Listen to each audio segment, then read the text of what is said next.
If the option without fear before our enemies, we have sworn an oath to restore Biafra, or we die in the process. There will be no retreat and no surrender. If the option they give to us is to seek our restoration by violence, every living thing living in the zoo will be destroyed. All the animals will be destroyed. It's a promise and a pledge we're making to them.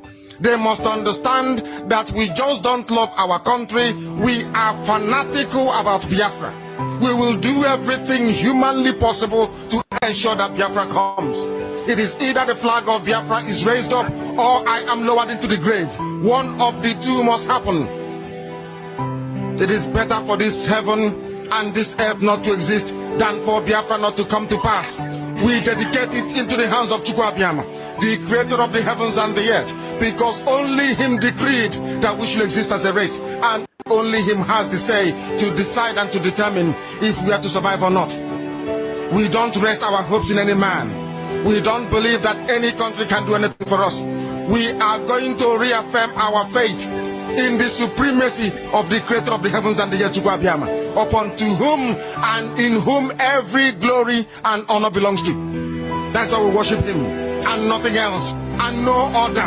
We worship the one true living God. That is who we worship. That is why we were created. We are not like any other people. We have been chosen by Chukwu Abiyama to serve him.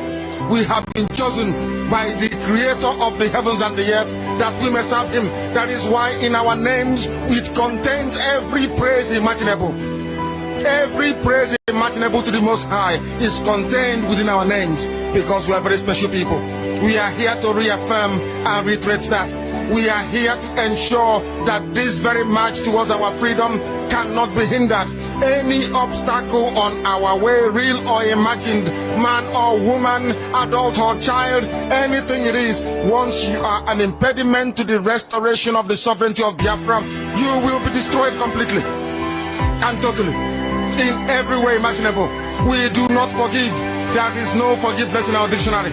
We are here to ensure that the death of 3.5 million people is not forgotten. It is to them that I owe every ounce of loyalty and obligation. They are not here to offer any advice or to ask us to forgive Govt.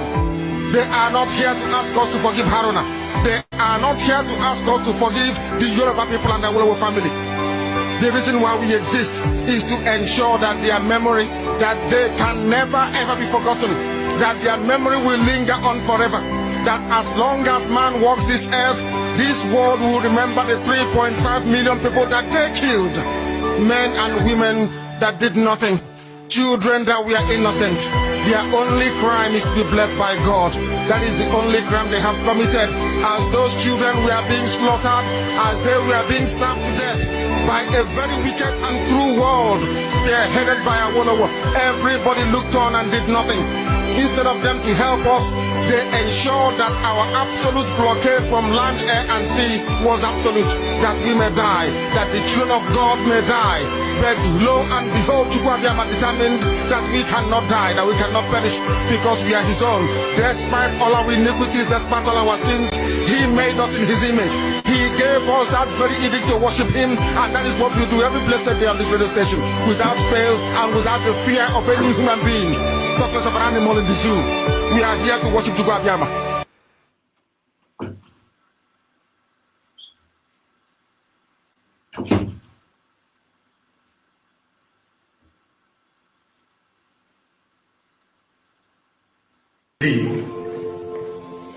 That is why you cannot differentiate between. Or do you have any doubt? All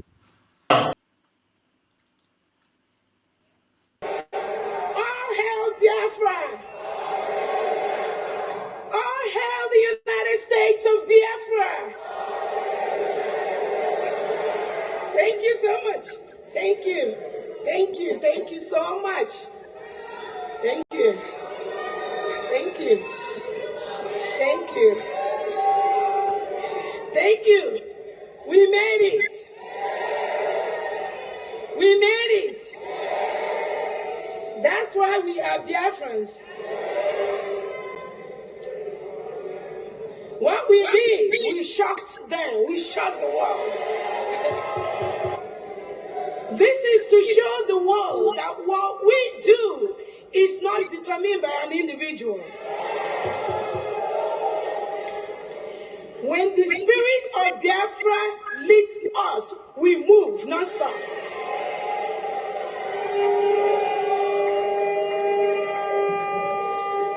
So we are in the Independence Week. It could last a week, it could last 2 weeks, it could last 3 weeks, it could last a month, but that 29th of November is sacrosanct.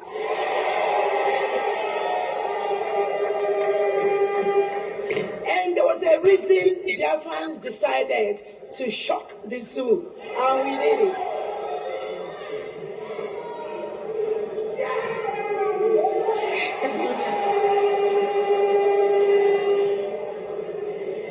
Because of the history of this Biafra Republic government in exile and de facto, because of the lies and some of these little things they did to our PM, we can't trust nobody.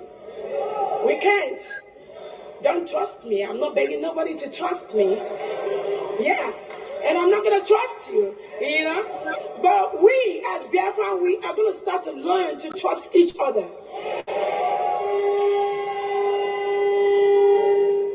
So, on behalf of our Prime Minister, His Excellency, the Obadobie, the Peace Ambassador, Anon Kampi, His Excellency Simon Eber, we Biafrans, we thank you and we greet you for bringing freedom to the United States of Biafra.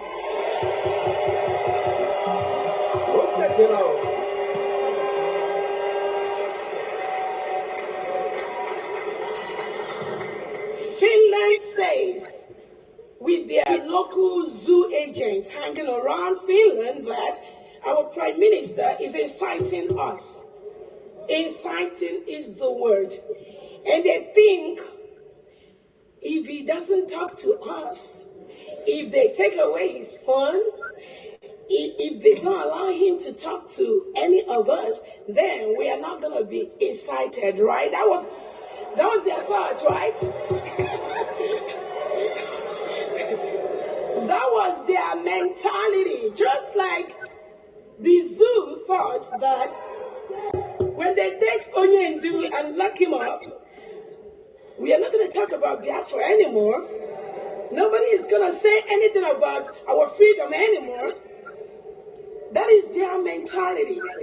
So that little children's mentality that went into the Nigerian zoo government is now seeping into Finland somehow. But we have a message for them. If I am gone today, there are people that will be more deadly than me that will rise up to move this struggle. Real, that's the message. That's the message.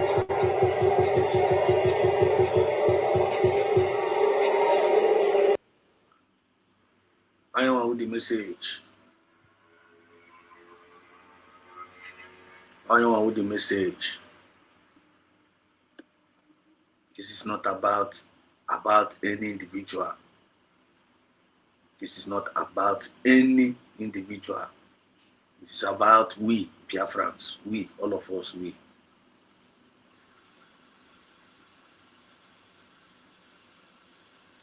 Even if they won't much go Kabia, I'm still coming for the greetings. I'm change Kelekwa, because Ozi na Biabia. And can't the market register sharp based on timely. Nda na agbare, nda na make kepu, unu na agbare, unu na plan reporting the Tongozora based ABI. Can the ABI be aburia? Unu na agbare, ya oru news. Ya oru news, ya oru achievement, like you did it to Mazen and De Carlo, and you succeeded. You did it to PM Samenepa, you succeeded. Now you want to do it to Dotongozara Beze. This is the message for you. Everything that is happening in this Biafra movement is all written, it's all scripted, divinely. Go to the stage, your name. Mazina Kalu Nekremunu Jidra Kachukudia. PM Samene Bound in the Kremunu Jidra Kachukudia. Everything on the progress. On the play room where. And in Govt from Men, only Hana Mutan, only lead it. Everything is divinely. There is nothing like one. Man, God is watching everybody. Uno jide godi pie, uno sosi godi file uno jide Dotongo Zarebe, file uno jide everything. You don't go stop. Somebody that is even more dangerous than Dotongo Zarebe will manifest. I can't go. My what is Biafra? You don't know. Somebody more dangerous than you. I'm a batapadia. Uno file no one card dangerous. So when you do no dangerous, all we is fighting for is just our freedom. All we are fighting for is what? It's just only but what? Our freedom. Live. Let us live. It is not a crime. Live. Let us live. It's never a crime. But any person who says that he want to live, you don't want to let you live. That person is an evil. And that is why it is war against evil. So if you know that you're on the good path, that you want the best for every one of you. You want the best for your people to be okay, your people to be happy, your people to be developed, your people to have peace. You're on the good side. And when you're on the good side, you must be convinced. You got to be convinced that you're on the good side. Once you are convinced that you're on the good side, you will remain there. You put everything you have in it. Do you understand what I mean?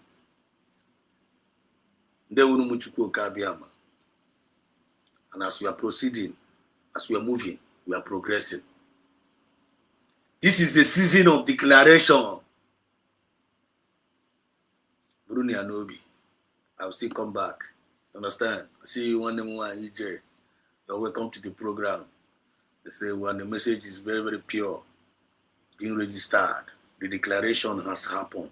And we have to keep the declaring because there is power in declaration. Why am I now? Devil, my sister. When you went, if you don't keep Bazua, Manda and even Anna Bossa. A boy because so. Man, and in our bossa. In our USB also. Those one of you that are claiming that we are running away from USB. We don't know about USB also. Ebowa also. Get ready. Also.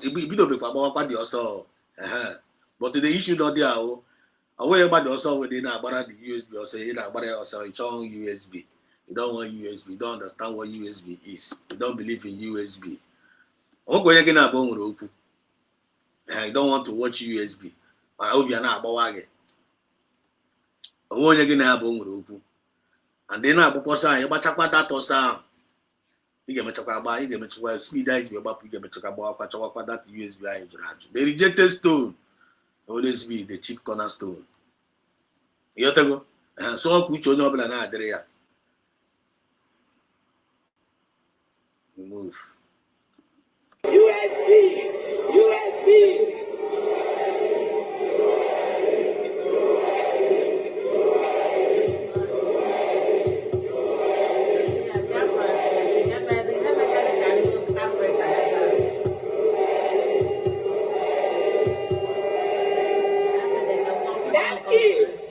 That is something they do not understand, or they do understand, but they think they can suppress us.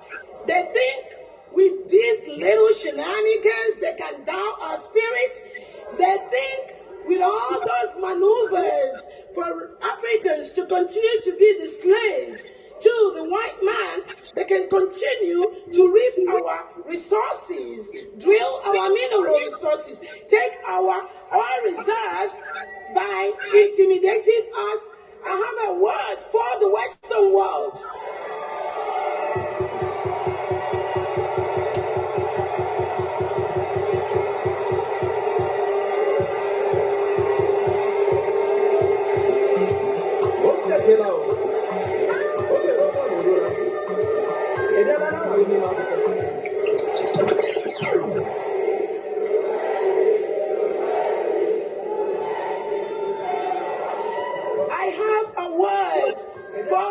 Western world. This crop of Africans you have at this time, you can never intimidate them. Yes. Yes. Yes. Yes. We are fearless. Confirm. We are intelligent. Confirm. We are economically stable. Confirm. We have the money to match you. Yes. Men to men. Yes. Fire to fire. Yes. Money to money. Yes. Anywhere you bring it.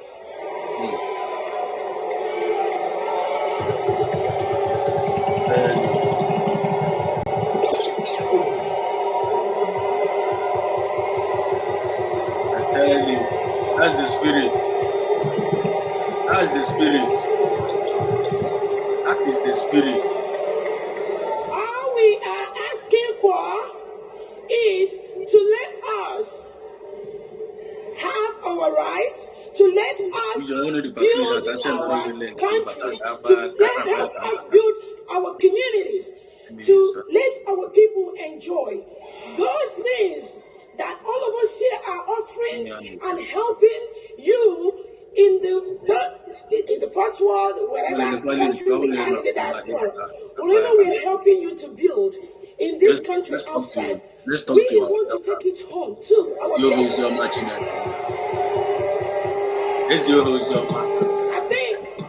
think that is a fair statement. It is fair. It's a fair statement. We can always come and visit you. We can always come and visit our businesses we have in diaspora. But we must go home and establish our homes. Yes.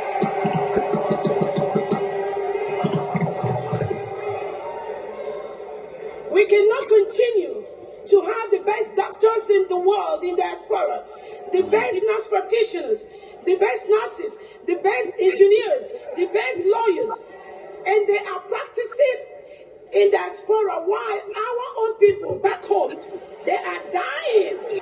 See? Dying of high blood pressure, diabetes, basic health care. They are not getting it. And you think, if you are working with any foreign government, just like Michael Rubin, our guest speaker, is trying to tell the international leaders right now, including Finland, if you think that these people that have been in Finland for the past 3-4 days, we have been in Finland, we have been making us, we have been talking, we are looking for those. That's it. That's it. Very, very clear message. Very, very clear message. Very, very clear, clean message, straight up message that any reasonable Biafran, when you listen to it, you don't have anything to doubt. When you see the spirit, the vibration, you don't have anything to doubt. Season of declaration, we are convinced. That's why we love and support USB, our government. Oh my God. I don't know if I can open and keep as well. When I'm on the stage, let me bring her in. You don't want to move? There, Womazi. Man. Onyozioma Jehovah. Onyozioma Jehovah Jireh. Well, you feel me, right? You feel this message, right? I feel you, bro. I'm feeling the whole energy. It's there. Huh? And when you have na kawazi akawa, onye ga ahucha ebe a na-eshi ọzọ so na ebe a na-arụ agụkọ gịnị ka ya mma. That means nsogbu mere o. That's why some people know that we have to talk less. We cannot stop talking. Awareness continues. Information at the end continues. For real. Because yeah, we can't stop talking because obviously people are we tend to forget quick. Imagine one na mere putara ebe akuro here na kucha ihe ni na. Then give some mhapu onya na you want me to leave this person now with the light. Mbia gawa na tunnel ebe darkness dey. You got to be out of your mind, bro. We are following the light. We are following the light. We can see clearly. And then for those of us who is not seeing clearly, that's why we always coming out here. USB government headed by Madam Arabeze is the only way, is the light. For real. Imagine, let's just take for instance, if a country or some government want to say something to us, or who they're gonna call? So they're gonna start looking for Adasabo, right? They're gonna start looking for Imam Madabo, right? They're gonna start looking for Chiamaka Jeren on social media, not Pewasha, right? They're gonna start looking for Professor Ndimbu or Ono. They're gonna start looking. My brothers and sisters, Hagana government. They will be looking for government. That's where they be because Ndu wane here doranya. Telling you. The word is modernized. Ndu wana gave here doranya with well-learned, constructed people. That's how they follow. They're not there to do ya boo boo ha ha. And that the other man on our constitution and social media. These people are all distractors. Unu kwesịrị ma ihe a. As you can recognize that now, like they need to speak to somebody. You think they're going to be looking for that someone else to Igbo, right? Or you think Hagaga Chocha Maka Jere with a history about a Pewashi egg? I got what check here in a mental health facility. Kaunogen Keren Agese photo. He's also mentally ill because Hagaga Chowa Onya Nese photo every corner with celebrities. Or Onya Kagaga Chowa Onya. You gotta think. You gotta rethink. You gotta rethink. Real game everything. And who you're listening to and who you are following. We ought to rethink. You know? So the message is clear. The message is clear. You try to speak from her mouth. And then it gives him no chukun. Gives him no chamaka jere with CRC. In CRC government, we are following the government. The right thing is we should follow the government. We should follow the government because actually anybody they will speak to or they will want to recognize, they're gonna ask for government. Did they make any declaration? And this is exactly what it is. The United States of Biafran government. That is the re-declaration. That is the declaration, and that is headed by Madam Arabezi, and that's where we stand till now. So right, we cannot go wrong. Because during the time of Israelite now, and when they be the mom was singing it in a Bianapuga by Neriju, Ebahaneri, Nezuari, with a slave. They were romantic with their slave masters. So, what the same thing now? I be go be no na query na chikon ga bastardize here. No, we are the open. We are following that effect. Ife is following the effect. Our eyes are open. We are following the light. So we are here. Here, Kochiri go. You're gonna join suit. So we are here. Let me hold it here. Go ahead. I will tell you. Thank you so much, my sister. And I'm going to cheat that years ago. I know you here. But the special grace of people can be doing the right thing and getting the right result. And anyone that is thinking evil for us, they are going down.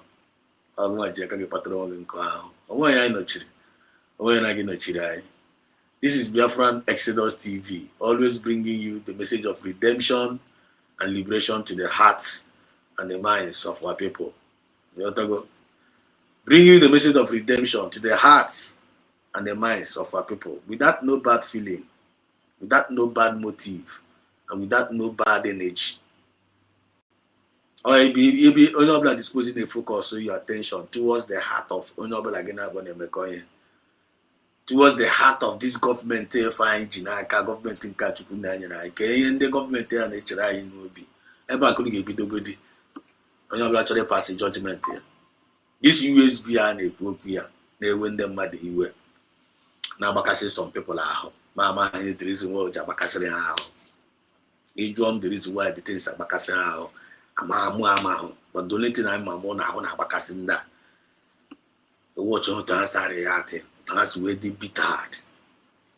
it has to wait bitter before it has a sweat to bring the government down. And I do hear government or today government. Nigerian government na ala nina na ala nina. Even we are not able to bring the government, Nigerian evil government down. Nigerian government nebu turn to slavery. Nigerian government that turned everybody to slavery, even in that Nigeria. From that Nigeria, both the young, the male, the female, the young, my government. That government is a hell, living hell. When I gaga, on happy charge that evil Nigerian government, I only to happy who's their own problem. Who is the USB government? Now we can listen them now. USB government think I come on redeclared. If the nation want to deal with the nation, the nation they go establish, redeclare go already. Now Finland need certificate here, or they get established. And they can hear with the intention of this government and new government and Ethiopia, who USB, which is me and you, which is you and I. Because you know no government. Okwa get government here. Okwa na me and you. Not them ma, or me and you. You are the job, na me and you. They can hear with the intention of this government how we the people.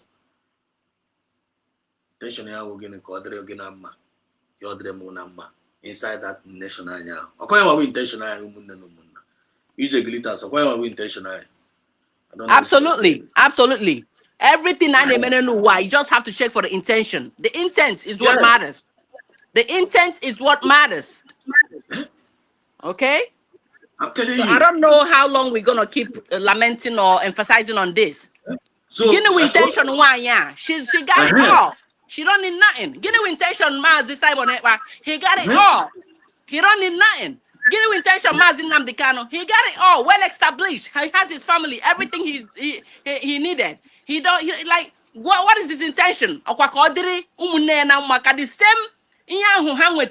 same opportunity the same all these social amenities, the basic things to human being how and enjoy. They also want their own blood to also feel the same thing. Has to partake at the same thing. That's it. That is their intention. And when he also. But come on, the buy get perceived. Some of us to the gullible get perceived in her rightfully and embrace it and unite here. And what here? How kwere ka ndị apịrị ndị na-eso mmụọ ọjọọ ndị na-efe Chukwu akpụrụ akpụ ha kwere ka ha baa ha ime maka afọ ha bute ụzọ buru afọ tinye na ihe a na-eme ha kwere ka deceive ha n'ụbọchị nke taa anyị na-agwa ha ebe light nọ ha asị na ebe darkness dị ka mma ada sabo na social media na constitute nuisance. Mazi, carry on. I'm telling you, you are getting it right, and what you're saying is exactly what it is. You know, but it's not shaking the children of light. Shaking up on you. You are just coming here putting every record straight. From then I say that maybe you are trying to cry me. I don't know, pretending to be you are confused on all those nonsense. Now we are not here for you. I'm ready to put every record straight. Our intention for this in government, which is you and I, where I reach Africa. They pretend they make us if just to remind you guys, remind each and every one of us our intention about this USB. Here we intention Mazen PM Samuneba. Here we intention Mazen Nandi Carlo towards you, just like our sister said. What was the intention? Intention of Mazen Nandi Carlo Guinea, Kodriganamba. There is Hana UK, they have every good in. I mean everything, just the Tongos are base, everything Omega achieve. I'm going to enjoy what civilization is all about. They want to bring it back home. I want you to enjoy Hamerun. Dojo. The enemy of progress. Or Clarabam. The enemy of progress. I want you to enjoy Hamerun. I troke with Runu civilization. I want you to enjoy Mazina and Calomerun. I want to offense our committee against you people. The Tongos are based in your job, no, not trip through America. Can you be an in America? But us name in John America, we good hospital, deal well established. Kabubata by Konobla deal well established. Can we lay our hand in our resources as the owner of the nation? Chineke goes with everything humanly possible, both spiritually, physically. Alobele ever hen as Okasoko na Biafra, every part of Biafra land is Okasaroko is filled with riches. Biafra land need now lie there. A place of filled with that everything the riches of Uria Menelu Manala. You know, within them with the vision. How we utilize that natural gift my natural strength, my natural talent, my education, my beauty, my everything good. It's all about Biafra. How we make we dey establish. We be don't achun down. We be don't achun down. Go awupa one no now. You not achun now. After you fully knowing the intention of that person, you might have the intention on your intentional for good, for peace, and to bring it to an expected end. That is the intention of this government. That's all I'm gonna do what the government. Yeah, we are here with a message for you today. Me from me no message ata. I got me age. You're talking my point. Our own D2 I am be an opportunity, and I have registered the message. You're not there. You're not there assisting them. So me no here ata.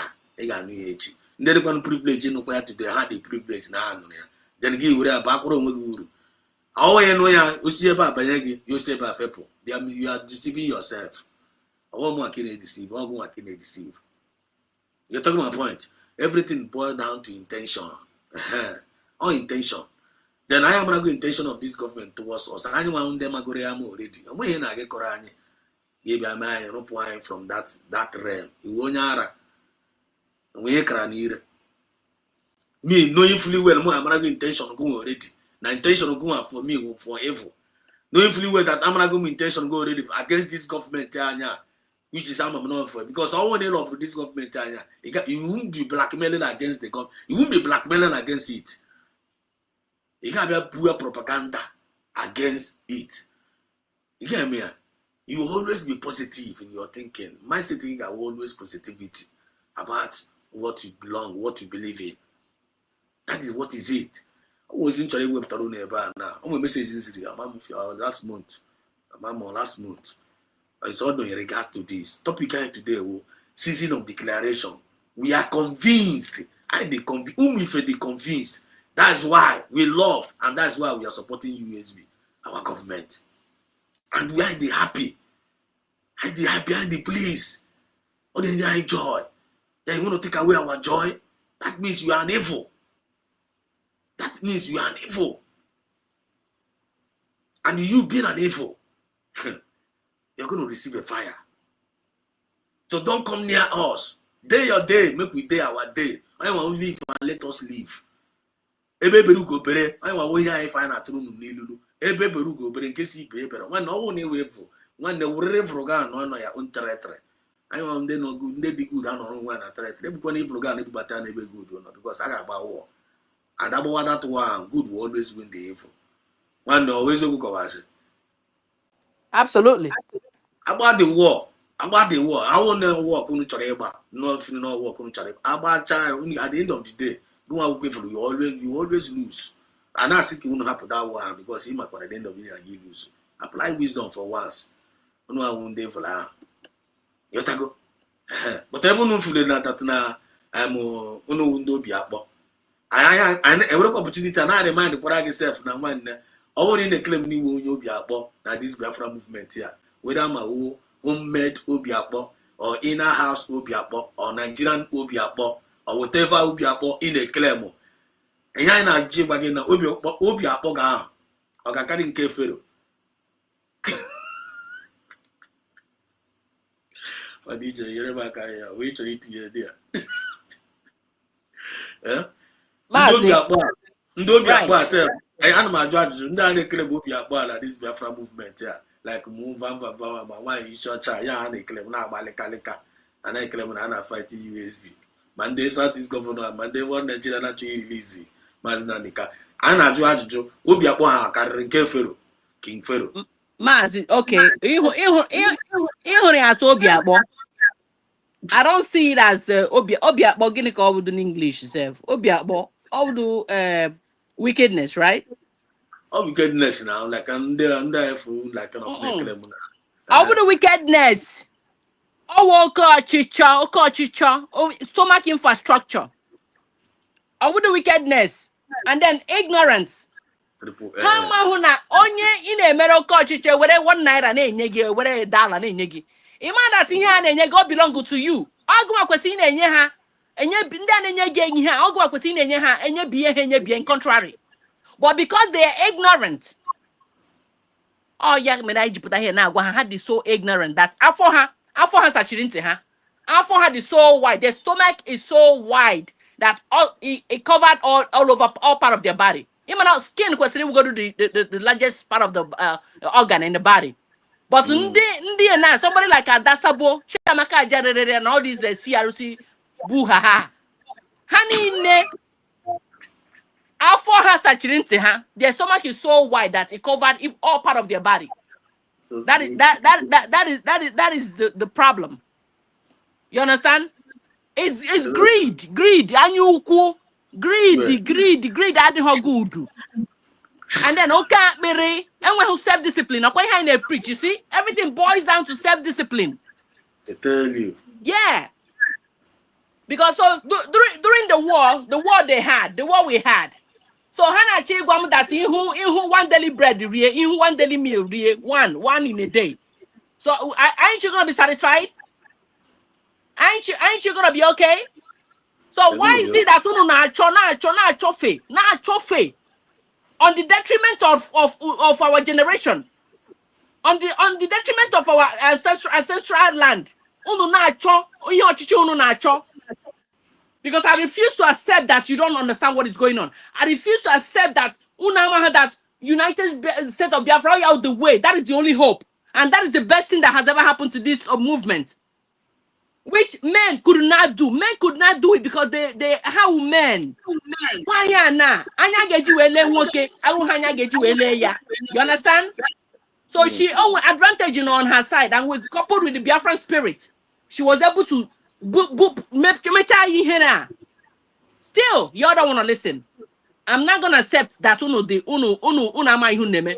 Ma ihu neme afunu ha ga-emecha push one by one. Ebunu so na anụ ntị. Afunu ahụ ọ ga-emecha by wuruzie ntị. Afunu ga-emecha wuru ntị. Ahụ unu niile ga-emecha wuru ntị. Unu ga-anụ ihe a na-ekwu. USB is the only way. United States of Biafran government. That is the only way. That is the only hope. And we must unite. Unu gbara chọọsọ unu ga-atị achịta azụ. And we must unite and we must get this thing. Ka apụchakwa unu na-resign. Ekwutobere unu na-resign. Are you my bro? You na-resign. Who you gonna leave it for? Who you gonna leave it for? Let me ask you. You that is resigning. You that is quitting. Who you leaving it for? Your children to come and do it? Bro, you better not go no more. You resign now. God somewhere now kinyo. Na arayari ire ke call Adasabo. But tell you know. Mazi, go ahead. The thing that doesn't much yourself. Some of this that are acting no. The thing does not. They're not doesn't much. I'm telling you because anything to go this series down front and back. This is not one. You know when everybody got to give them money like this, yeah. To give them money. Only not yourself. I'm on not yourself. Only not yourself to the way I focus. Nature way to trauma. Even towards my own hand to quiet. Even towards my own hand to quiet. The only hand to quiet self. Kabubi. Not to quiet. I don't know how to choke myself when you put your madobi. So more than that, now when they go the attitude did yourself. I don't think it all about. I think if you watch your yana to you let tell yourself if we are breeze when you go away for. Eh? Ma we mu me pon no bo onye one self now and okay guru onye one now. Based on ihe ajo na akutro nwa.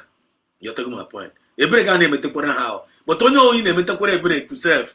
Ana emetero onwe ebere. So that matisian nkara sin na one. What is wrong with these people? But I am at the end of the day solution mechara because I see that nothing na na katro. So to find a man sometimes like this, I don't try hand use almost easier. One no your black nwere ntị ga-adọ Onye went, what we na corner. Mazi, Mazi, hold on, Mazi, hold on. Mazi, you can understand all that, right? You got that. In Ekuna, you are speaking this way because you are being barricaded by the spirit of Biafra. You are being barricaded by this Biafran spirit. You feel me? So when you Yeah. speak, you speak from that aspect of light. You know, you radiate that light. But these people in question now, these people, this na somebody like Chiamaka Jerada, Eke na Eke ndi gini. Remember that all these people who name here now, they lack Biafran spirit. They So they're like like that's it. they like That's chaff it. before the wind. How they like chaff? They like chaff. You feel me? They are Yeah. weightless. They don't even know what they are doing. They don't even know their present, their past, their past. They don't know what they are doing. They're lost. Even some of them, I'm pretty sure. What the hell? You sure I did this? Are you sure I did this? They'll be asking you the question. No more here. You understand? Because the spirits that have to go, they are no longer operating under the spirit. You understand? Eziokwu ahapụ go ha, the spirits of the truth ahapụ go ha. Onye Maazị Nnamdi Kanu na-ekwu eziokwu alago unu n'ọnụ unu hụ ihe ọjọọ. Unu a na-ekwu na ihe ahụ ihe ọjọọ. Telling you. Unu hụ ihe ziri ezi, unu anaghị ekwu yes nke emetere ya nke awụ ya. Biko ka anyị nye n'aka.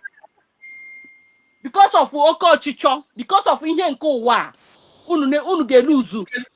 Lose generation unu na Central Land unu because of ihe ọchịchọ. Ebere megbukwenere m unu. Ihe mawu akụferecha ọ ga-adara awọ. Enwe bụ na resign aga. Anyị niile ga-enweta ihe a. Unu ga-emecha laghachitakwa azụ. Unu marakwa ego niile enyere unu, dewekwa ekwe ya because unu ga-akwụghachikwa ndị nyere unu ego ha. Ọ ihe m sị ba unu. Go ahead, Maazị. Thank you, my sister. Triple M. Triple M anyị. Triple M anyị. Triple M nwere link pata only the free na patawa. Nkata oziọma ka anyị na-ezi. You have to go under open mic, freestyle, because this is the season of declaration. This is the season of declaration. Ndị niile info na-amagharị choro na fight against the government, na fight against the freedom of God's people. You have to go. One I get declaration we all of them out. I get declaration we march all of them out. So one triple M only the free kita na mabata. Can I declare any lishinda? But before the declaration, I want to play on where Ozim's is it last month? The kind of man Mazna Nekalo need to struggle.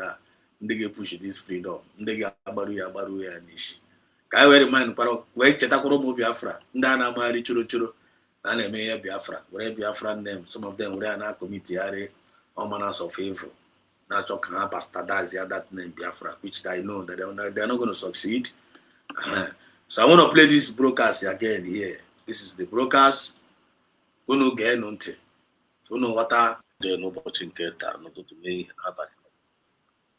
This broadcast before me play here. You have to go. Onye ọbụla just pay attention. Anya na baby me. Anya na emi home as na channel. You take my point. Probably if I put right here, I now come out here with a message. And with the message and message energy come up here and I will seasonal message based on the time and season. And if you're not following up the time and season of this Biafra movement, I don't know what you're doing. I don't know what they are trying to portray. Official. We are just playing our role, and the probably not going to play our role. Just pay attention to whatever bit of thing this. I get this thing to them. So wow, this is what people need to listen to this again. Let's just go there. I'm not going to interrupt. This is just a quick one.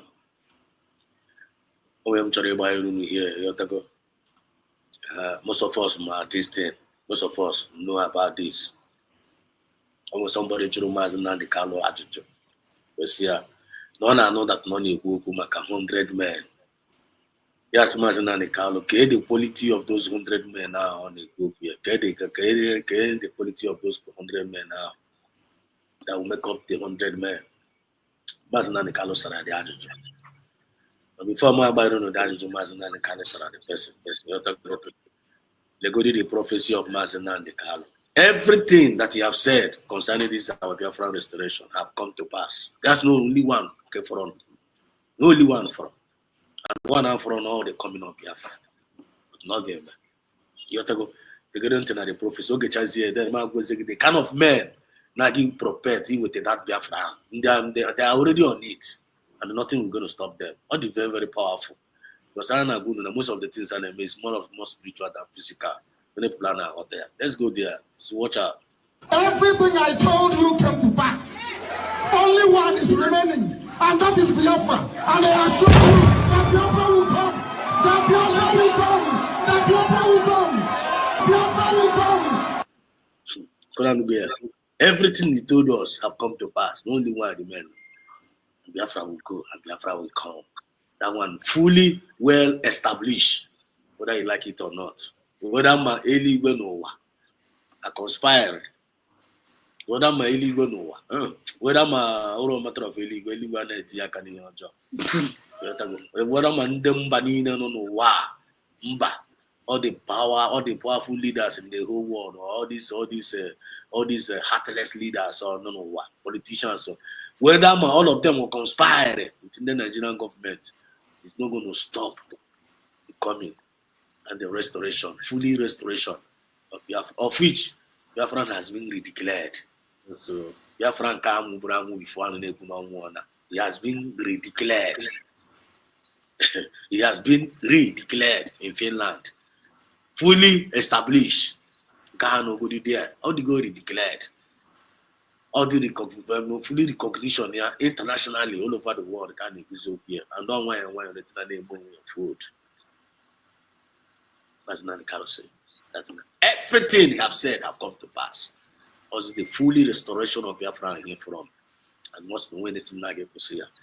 Now, Anachibasi, the kind of man the Chineke net upon their shoulder. Nagi, he will take this Biafra. I back at the cocoa no. I'm telling you, back at the cocoa no. On by Chazire now, the kind of men now, Nagi with the direct restoration now. Moana go and just over Gajuju. Moana just over Majuju. Wedama, now since you made this Biafra, I need Biafra. I know in that category.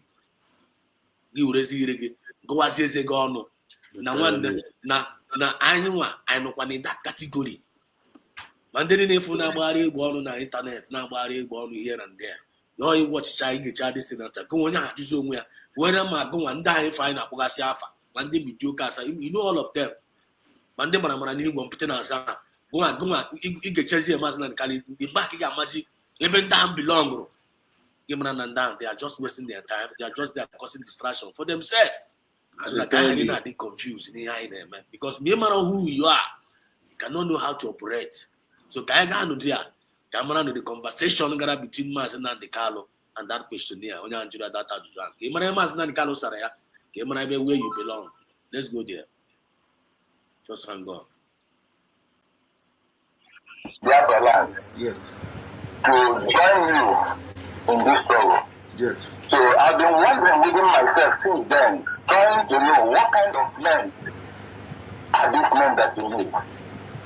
The type of men we need are those who are pure at heart. Loving. Number one, the kind of men then is in this Biafra movement. If any in Buhari, they use to see the name of Biafra front and back. Everybody, Mandana say I'm truth. I speak truth. I speak truth. All of us are almost no problem. But I'm talking about the kind of men. Mazina and Carlos no and then I give with this Biafra. Number one, I got the pure of heart. So all we need on this Biafra movement, this Biafra movement, if I'm gonna get them now. The joke on we get say one day, see now one day. Go on and then now. Or more and go now.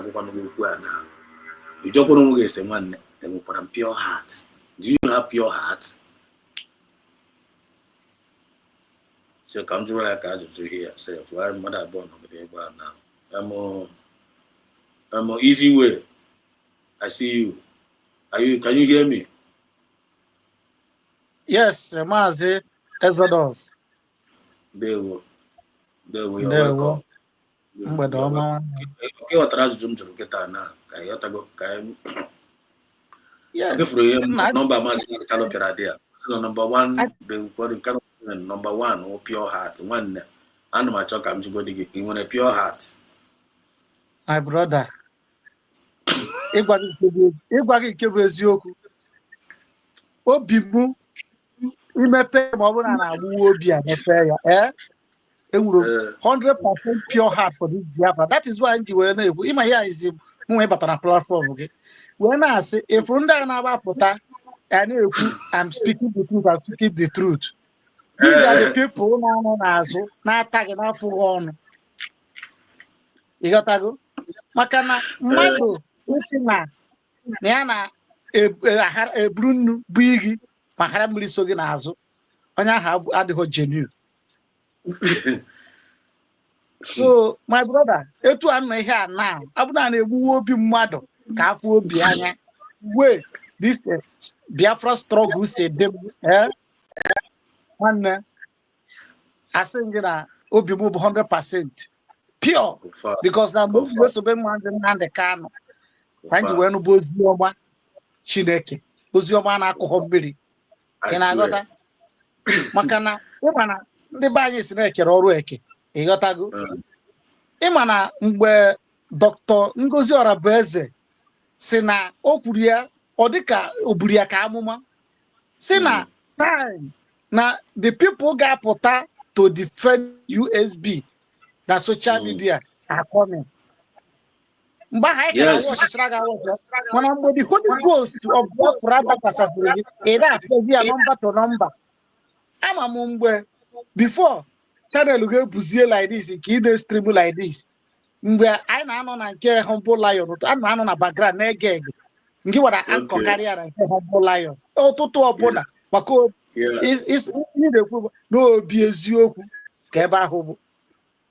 Mana due to now ya studio ebugo datara even program ga na-enyechazi gị chance ọ na-enyecha because onye ọbụla unu dizibeli iji wee gwa gị na those men na-ekwu maka ha apụtago onwe onye akwụrụ ụgwọ.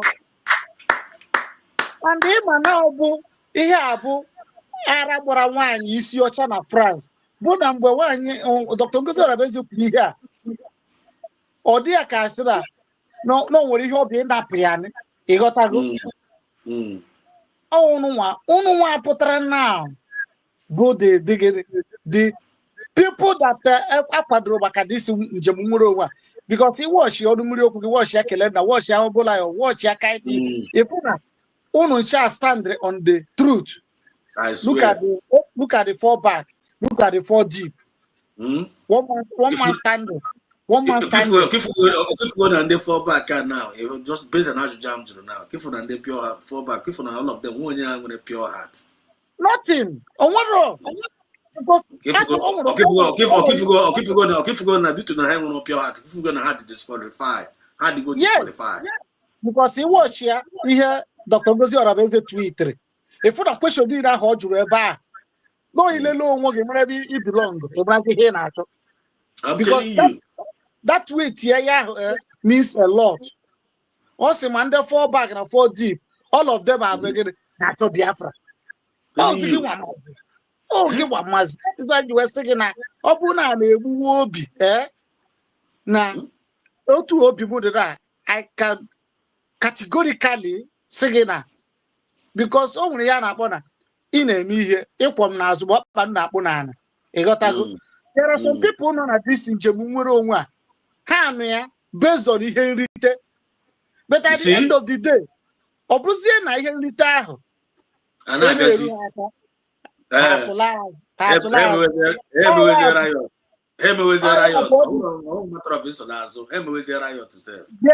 some of all this resignation and front and back and I resign. I nke a bụ gịnị iji ha obi gị wee pụta for that njem ahụ.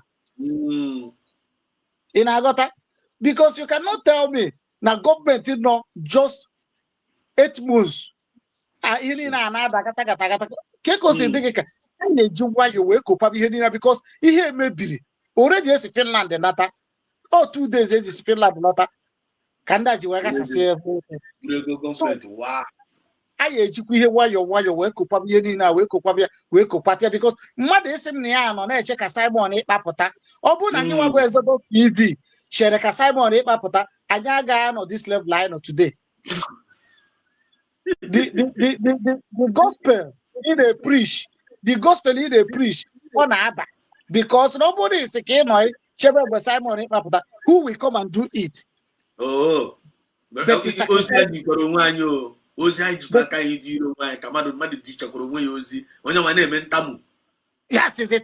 that is the thing. So that is the thing. So my brother, here you have a platform, but I'm almost all your program but as today can be patakwana obiezi okwu anya maka na anyị makaira maka na one thing na-eme m obodo ebe obodo a na-ekwu eziokwu mgbe obodo a nọ ebe a maka na onye a debate ha na m wee wekwa ya pụọ ya ịghọtago maka ihe anyị mabara this our government can never go down. Onye ọsọrọ ya bụrụ he can never push us back. And another thing easy well. Another thing becoming confusing at this thing of which or not this is more confusing. Just that I they pity them. Like Mado say, he want us to condemn, he want us to hate something without giving us a better option. Yeah, that is the thing. And mommy, what I go? Okay, let's just make this thing practical. Let's leave sentiment. You have to go. Now, I should hate. I should hate USB. You have to go. Now I'm happy. Now USB at Roma. Now you have to go. Then, all when I hate the USB, what is the better option? Okay, better option, Haji. No better option because if you look at them, they are just rigmaroling. Nothing. Just he had the taboo money without no directive because in a Hebrew but in a million now. Mobile he any direction. Over Jebebe Sorian. You see? When I be a footer, Dr. Ngozi Arabeze by the Noba. Nanya Padana towards that side there high shore. I'm telling you, towards that side down, towards that side down, and I will be in no enough for you. On your side down. Aside I need to. We are all human beings. When they get nothing now, the woman you're not quiet now towards that direction. I jump about speed because actually I need to use your mark on a sink. You talking about point. I think I can wow, and I'm a kakifo here. Yana about to impart. I mean part. Impartation. If I need if when I get a obu life. Obundo. Yes. I never hear Webu, I believe in Yendo. I believe that is who we are. But on our blast not to read, on our blast not to read where everybody matches the azo, on your game where. Yes. Okay, that's saying that now we should hate USB, we should hate the Dongozara basic. The same thing they did to Masina de Carlo. Now, when Masina de Carlo leave Biafra, stop talking about Biafra. Masina de Carlo Nasia. Unu see how we happy Biafra.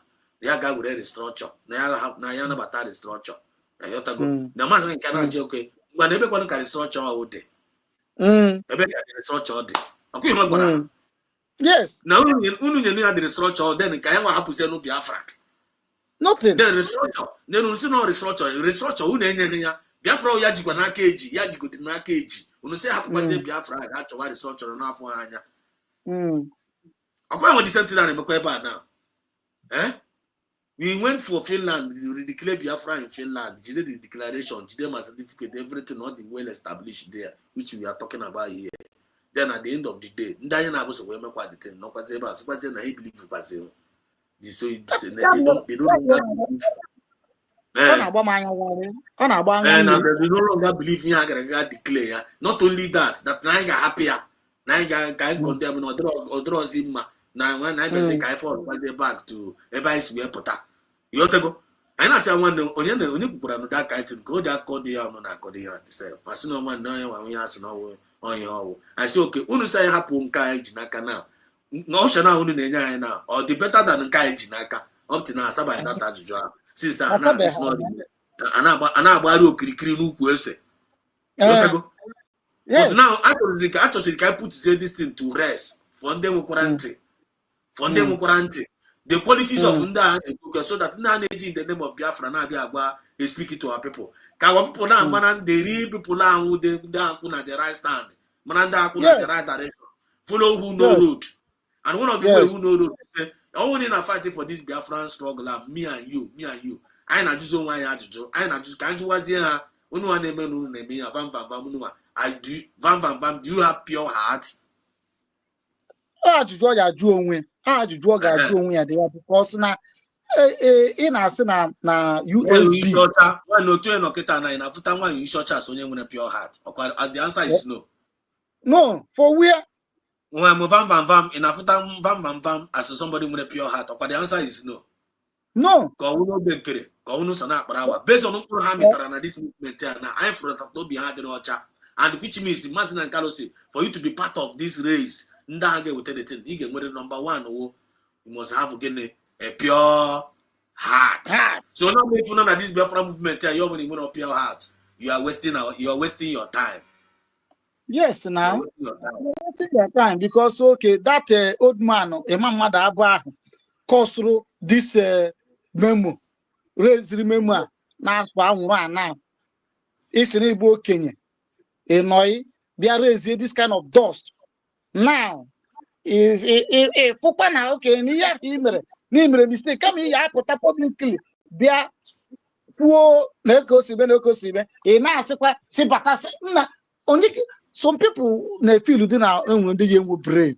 Man, I wonder that some people with a brain they can't believe in that their government. Government didn't want paper. I don't know. Government didn't want declaration. They want declaration. No paper. De facto, international community are not under de facto government. Biafra is my home. That read TV, read Biafra TV now. Iyo Kuzri yesterday and today. Kahafia. All these things the online. If you research, you will see it. Only say that USB charger. Yeah, web try that ID card. Yeah, go see any publicly. Why you see any camera no the mean in your name. And not able to just go kegi. You want to go your ID card. You know deceive your gullible ones. They follow na fighting okay. Mana young where you are on a be team we are on social media because OG American business about Biafra freedom on a fight. The real Biafra fighters, now without no sentiment. Onye men can add on we are no man can add on or ya beginning ne putra for real Biafra. So one asking na this platform gambata today ya broken gossip.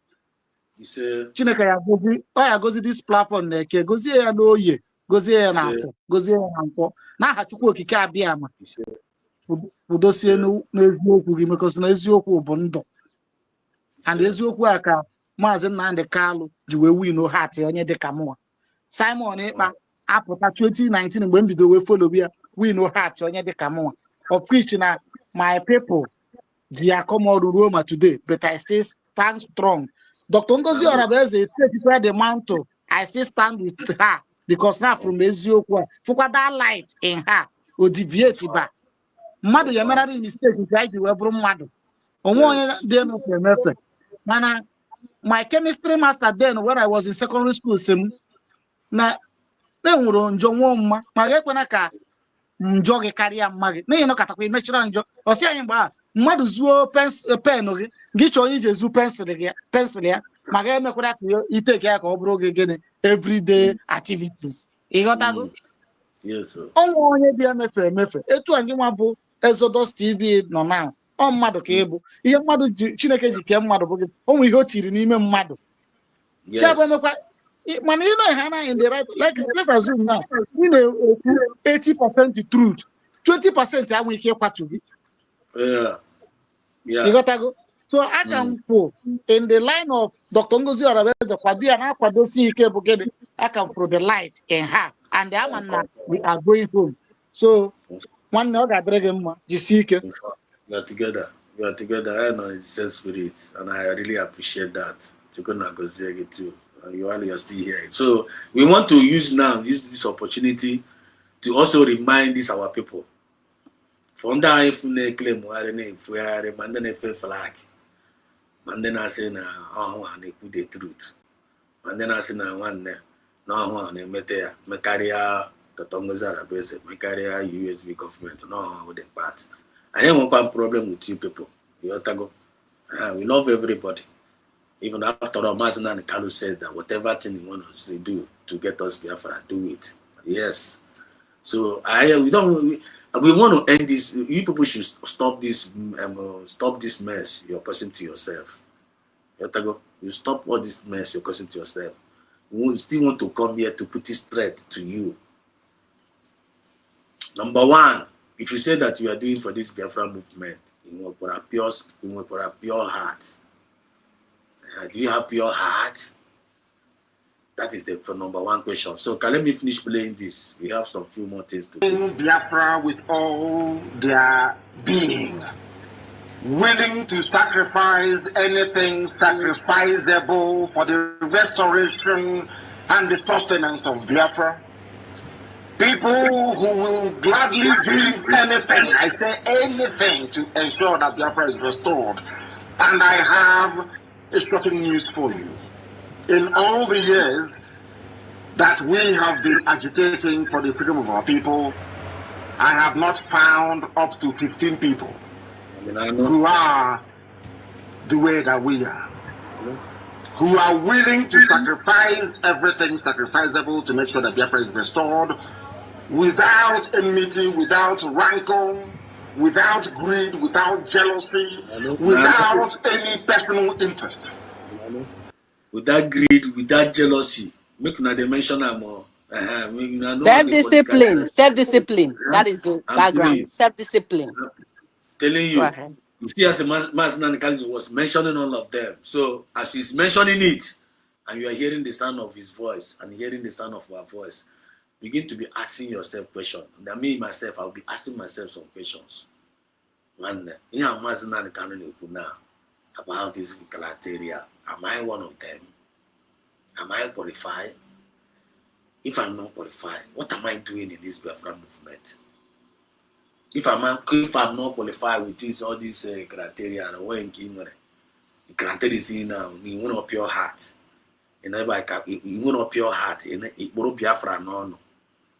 How can you be taking that kind of a risk to yourself? I give you don't go one years old. Because if I here sometimes say that if you're not this movement, or when you need to deceive you there. There is nothing like say you are deceiving somebody. And when you need to deceive you there this Biafra movement, you can only end up deceiving yourself. To be honest with you, that is the only honest truth. You have to go. You cannot just be against Biafra and say don't deceive you. I cannot deceive you, cannot deceive you. Here from the member, here. You have to go and from for the betterment of you and me. Positively. Oh, you may welcome. You have to go, you're barage. You may welcome. As a man thinketh inside his heart, so is he. So, he's in a Biafra. This Biafra based on his love from us and Carlo. Especially when you open your mouth and give a confess, you only confess. There was once you met this man and Carlo and you have heard his voice and you have once believed him. They convinced that no God sent to you and they know the truth. And based on characteristics here, based on Abraham, even based on sacrifice here, which is still visible till now. That this man laid down his life for you. Can you see the kind of heart for you and I? Pure heart. Then when you are not joy. Now men actually no if na men na Nikidopia. Get the characteristics of criteria of man. Yes, number one. You must have a pure heart. Number two, Are you willing to sacrifice anything sacrificable for this freedom, for this your freedom? Are you willing? Are you willing to put in your best for this freedom? It's only people, the only people that are, there's something that our sister said here while she was talking. Also, because they don't have the spirit, they don't have that spirit of Biafra in them. They don't have the spirit of Biafra in them. That is why you're seeing them messing up. That's why you're seeing them blackmailing. That's why you see them gossiping. That's why you're seeing them envying. That's why you're seeing them jealousing around. That's why you are seeing them bitter. They are so bitter. How are they so bitter? Enjoy anyway. They can't tell you. They cannot even make any sense to you. They can't even convince you to believe them. They can't even convince you with anything. Even we are willing to, even as we are now, I only got convinced himself. If he can convince us more than Dr. Ngozi Orebeze or USB government, you are doing more better than them. Why not get so go? I need the Biafra. Everybody want to go. I want to go and develop our place. I want our dream. That was our intention. And I chose to resign towards that our intention. I may achieve, which all of us supposed to have that good intention towards this movement, towards one another. That is supposed to be the spirit. Then why did you have to say we told towards one another? So much I have to say pure heart. Have to say pure heart. Obi Sara Sara. Pure heart will be Sara Sara. Give our people Obi Sara Sara. You have to say pure heart. Now they will raise up your quincy. We're asking a claim come watching a game, watch you go Gabiama. Make a reason now. Make a reason now. You make a sense easy. Only to the sense and issue. Only to that just sense and why are you entertaining it? Entertain that kind of brain. And you call yourself a Biafran. One, for me, I don't see you as a Biafran. When I notice, if I have that kind of sense in you, you deep brain now. One, I don't have to when also get now go to Mazina Nicalo, Goromo, my PM Samunepa. Well, I'm not seeing that spirit of Samunepa in you. I'm not seeing that spirit of Mazina in you. One day, Mbabonya and Buto, Mbagi, Bamia. I don't not like that person to come close to me or anything I'm doing. Because you're not making sense to me. And I don't need to entertain you that are not making sense to me. I dispose you para one euro. Read Biafrans now para one euro. And now para 1 euro. And they will take their good gift, put their dossier on the table. In a real or not toggle. In a reading, real or not toggle. When they talk to you, you feel beloved, you feel love, you feel encouraged, you feel honor, you feel gingered, you feel life in you. Even if forward in the other self, you got my body, I can see a fair now. I want miracle workers. You don't know who you are, say Biafra. That's why you're messing up. That's why you're talking anyhow. That's why you're yapping anyhow. That's why you're offending. That's why you're offending anyhow. Thinking that you get escape. One I'm going to this movement.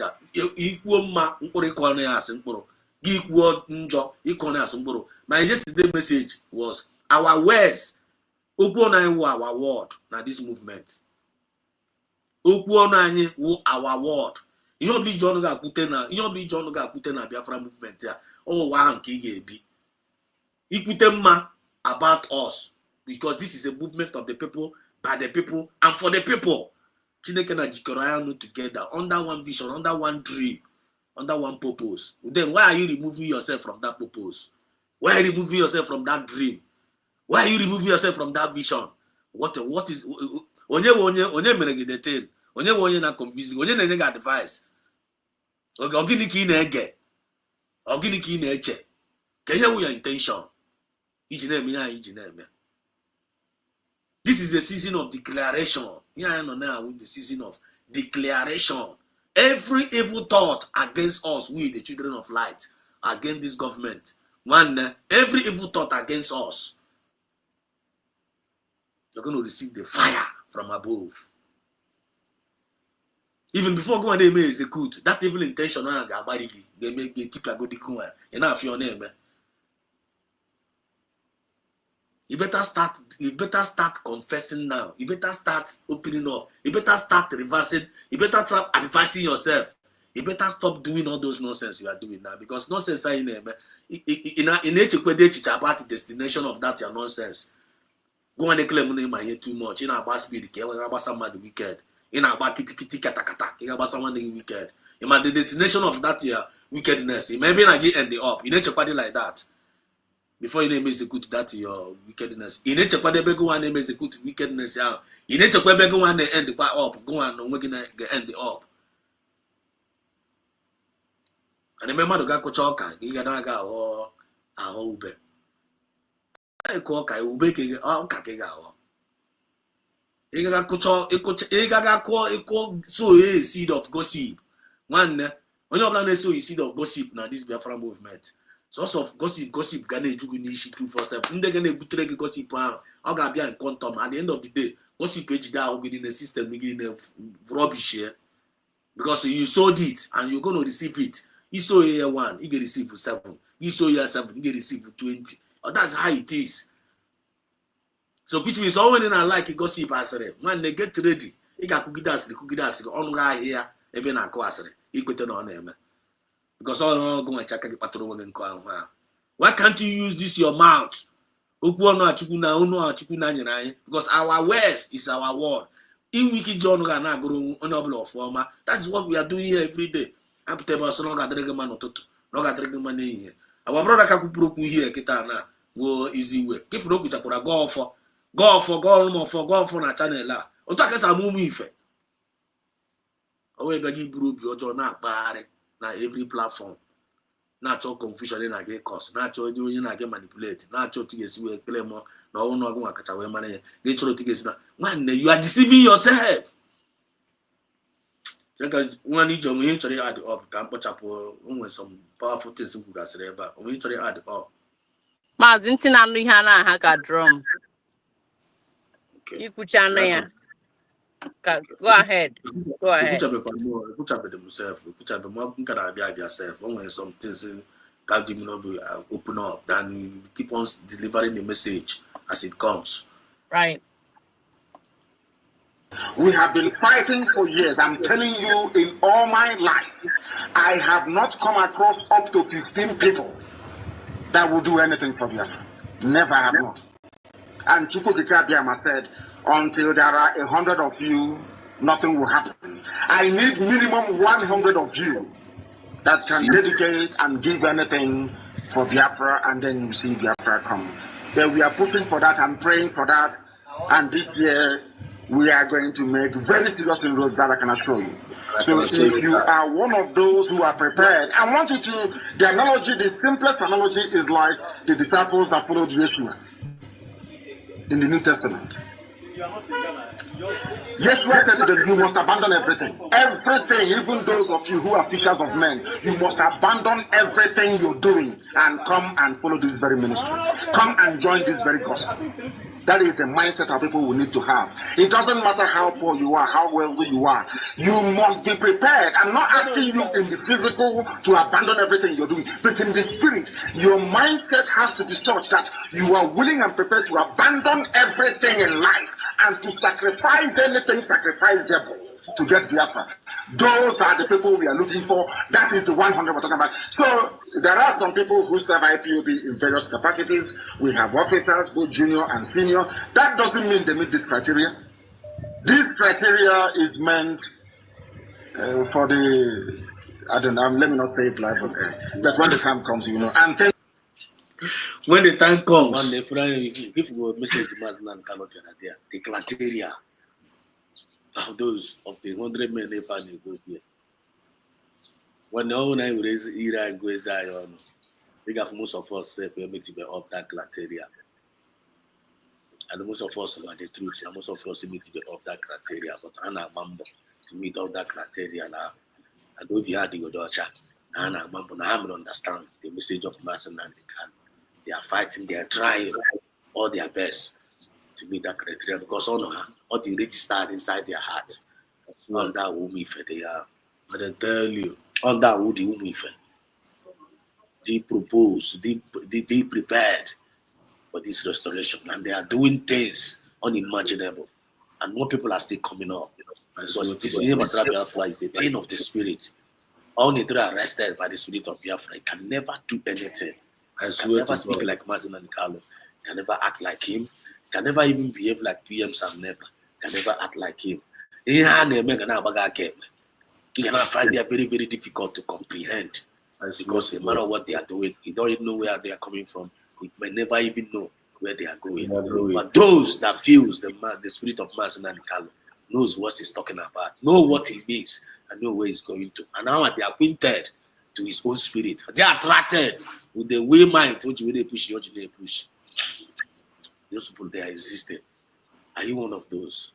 If you are one of them that have this kind of passion, they have this kind of zeal, they have this kind of resilience of Maznani kind of possesses and PM some possesses, of which I know that Ongozo Robes also possesses this kind of characteristics. I see it in her. I see it in her. It is supposing her wearing down, it is supposing her it is supposing her wishing her well, it is supposing her Padona. And if any Biafra, any meaningful Biafrans, when this kind of characteristics are Maznani Kalun, one it is supposing her Corona, it is supposing her Mona encourage. Disposing that support on one way or the other. I'm going to be asking him. I'm going to be asking the effort of that person. I'm going to how you are going to be disgraced. How you are going to be destroyed. Because all that it's high time. And we learn. The kind of men they find a book here, actually needed. All this thing if you see another way for that. And don't forget, also that no matter how they do, we can never stop this restoration because now we're divinely something. These are the qualities of the men that Mazna and Carlo need. Or you will take this message here. You will either go on. But I mean on that state, you make one mistake. Again, we're not talking about it. Don't start the message. The message we require don't when they call. I know this voice here. I got the ginger. I can wake you up. I connect you back. Don't go in your name. Iron sharpeneth iron. One, Biafra is a divine mission. And those people that propagating it, they represent grace. What grace? When grace meets divine divinity, if I name. I love you all, and may God bless you all. Only time I'm living with the opportunity, we all know the message of life from the Kokoran in my heart. I always find the best way to come and put it out there. Gone over there. Love you all. May God bless you. This is Biafra Exodus TV. Always bringing the message of redemption and liberation to the hearts and the minds of our people. And don't forget, Jalanaya represents the movement of the people, by the people, and for the people. Hope to see you some other time. God bless. That's it. That's it. Until here. Yes, sir. Right. Imana message Mazin Namdekano, right? When you begin to listen to his message, Ogana dig as if he's conflicting, right? Ogana dig as if he's conflicting because he made a mention that anybody who will get you Biafra, right? People who is fighting for Biafra must be sound, educationally wise. They must help us hear from poor background. Man, either line na preaching now people the pure in heart. And Ilanya, if you look at his moves, it's as if he just gather with the people. It doesn't matter. And the same question Hannah the question and the Pharisees Jesus. It got to tax. Not that they are following you. It's not like they are following you. It's not like they're happy with what you're doing. But talking how can have joga got you fall apart. Or can have Benyagin and Dindiro. Okay. Right. So basically, sometimes only he's conflicting what he's saying, but no, it's not it. He knows exactly what he's doing and he knows exactly what he's saying. In every movement, and it's not perfect. You understand? And they went up and fall. Uzo had this smooth. For some people who's expecting it to be like, oh, you're supposed to be this way, you said this and you're doing something else. No. Eating sheba got to work. Get you area the other means. Eating sheba. So it's not strictly, oh, you know, go kwanya. It's as if he's conflicting. It's as if you know. Yes, all people at the time. On Monday might be there now, right? Yeah. Then we begin to weed. They begin to weed out. Yeah. Okay? Yeah. Right. They begin to, hey, we do it out. And that's exactly what has happened in this whole thing. Okay? And the thing still continues now with Madam Orabeze. I don't know if I'm connecting, if I'm making sense to you. Yeah, you're making sense now. You're making sense. Gilanya, all the things that are on with my starting from Mazinam Kani Lekwe Yaiga the same thing now, the same trail, the same thing now. They make now with Madam Orabeze. And I'm all and I choke a bog at Zoyo Kumo, a bog make mistake. Or never mistake is the Biafra about her. Is that about her? It's about us. We are the people. The United States of Biafra government and it is we. It is ours. It's not about her. She's only helping. She's only a tool that is being used. A servant that is being used to help us, to carry this thing. Go to coordinated. That's it. Error. Is she gold? Blood, just like us. So mistake will happen. I can check good I come not you up to them can I talk I go to good eye of where or half of the maybe one. Exactly. Up to that woman came out when Kijinaka goes to the exactly. So my whole thing on Chiku here now, as it stands right now, because the Bible go dry that. In one case, in a Huchine can I am more in Chineke with Hube before. Madi be go again, Hube and I again. So as it stands right now, that woman is my God as it is right now. Oh, yes, no, could hear them on Obasaya. And Madam Orabeze will go to my God enough, go to right now. For the fact that all got to declare them Biafra now. Men won him na game, hear my father na game, hear my mother na game. Yaga Meremia, she is my God right now, as it stands right now. You understand what I'm telling you now? Because all y'all chukum now who go down here right now. Just like Mazin Namdekano when she was there, when he was there. Well, everybody will just go to your post a minute. All right. No back now. I look back, I can see the put down. I can put that down for no back. Camera back convince Tadia Kaha follow by Surabe. I live with a car as that. The Togozo of Bezana, but there is no situation. Who cares? I go to Hana, I go to new topic. Go ahead and carry it. I got that one open our book today. La bête de what today. Oh well, all can have women our standpoint, all can have women our mindset. Because I know here, no, we have to get one kind now, but all can have women say by Sabiana and keep Bazwa. Okay? So can go the Hanya because I am Chukum Nafgoranya right now. She's my God. Right.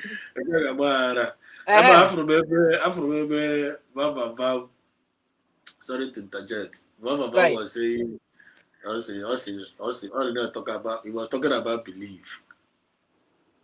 He was talking about belief. How the guy today said. I watch area on a opinion. Because the guy now was the guy said the guy now why the back battle. I'm gonna be a cuckoo. You can enjoy yourself. Can enjoy ya. I'm gonna be a cuckoo believe. You know, when you believe Mazina de Carlo and you believe PM Samaneba, now you're a way believer. You know, forget that criminal. What does that call the things that we got to get on? It's not about this guy. This guy was here again to convince Biafras. All I just see you on Kosi. All I just know you on call knock over convince Biafra. Okay, because let me follow you. Right. Raphael, okay. Let me get Raphael. Nah, this people self, God help them because Jamaka Jerry, okay. Let me see. Thank you.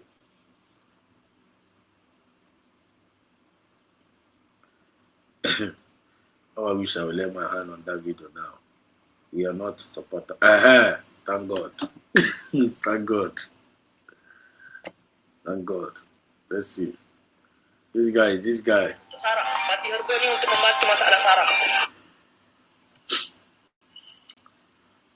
Biafrans, Biafrans, what we are doing here, before I play this, because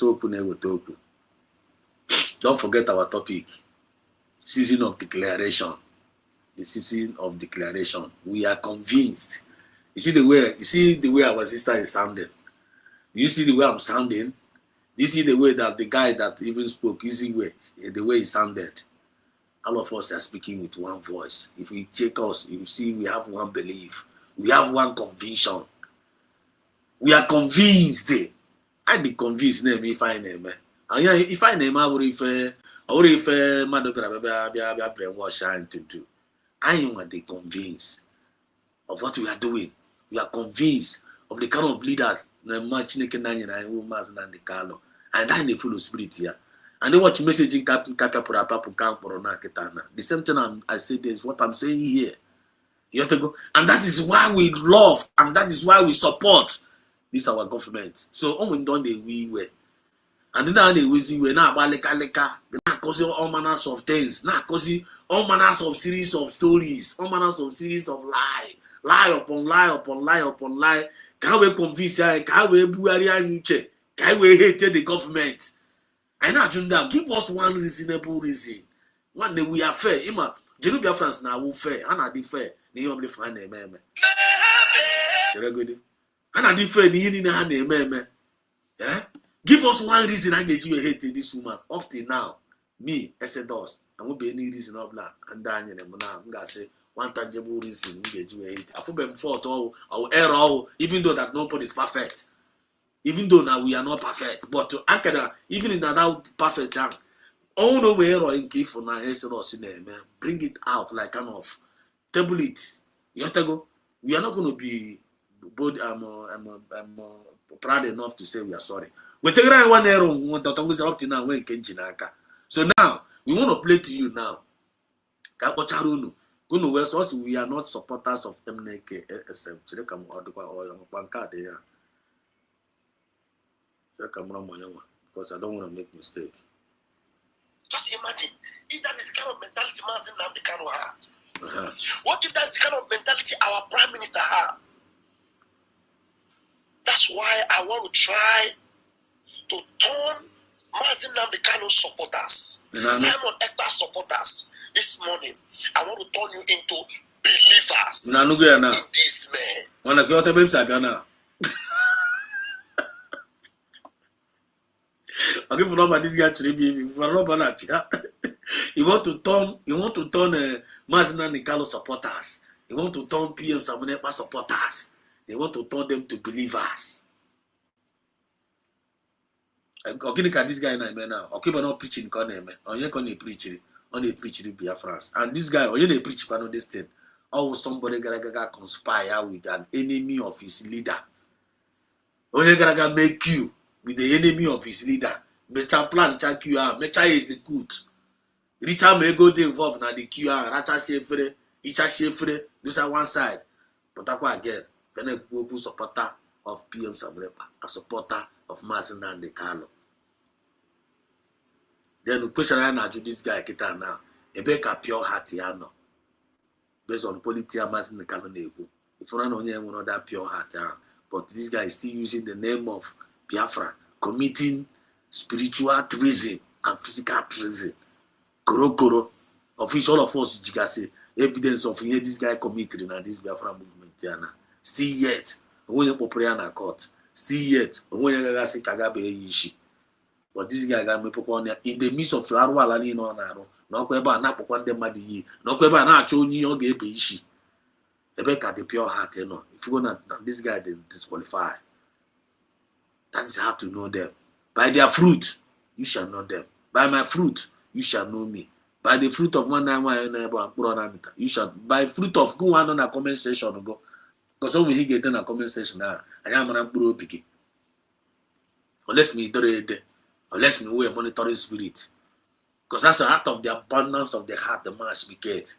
And in this season of declaration you find on email, USB has been redeclared. USB I'm on there and I'm on there. But tell me more Jesus more ya. Head on na chok or Jesus. I'll call you one name now. I'll call you one name now. Head on the which succeed the Jesus. The answer is no. I want to succeed in way Jesus. You can am upon another Jesus and Kayaba, not your castle. I gave Bunia. Jesus came, Jesus will be on Jesus will as a divine mandate.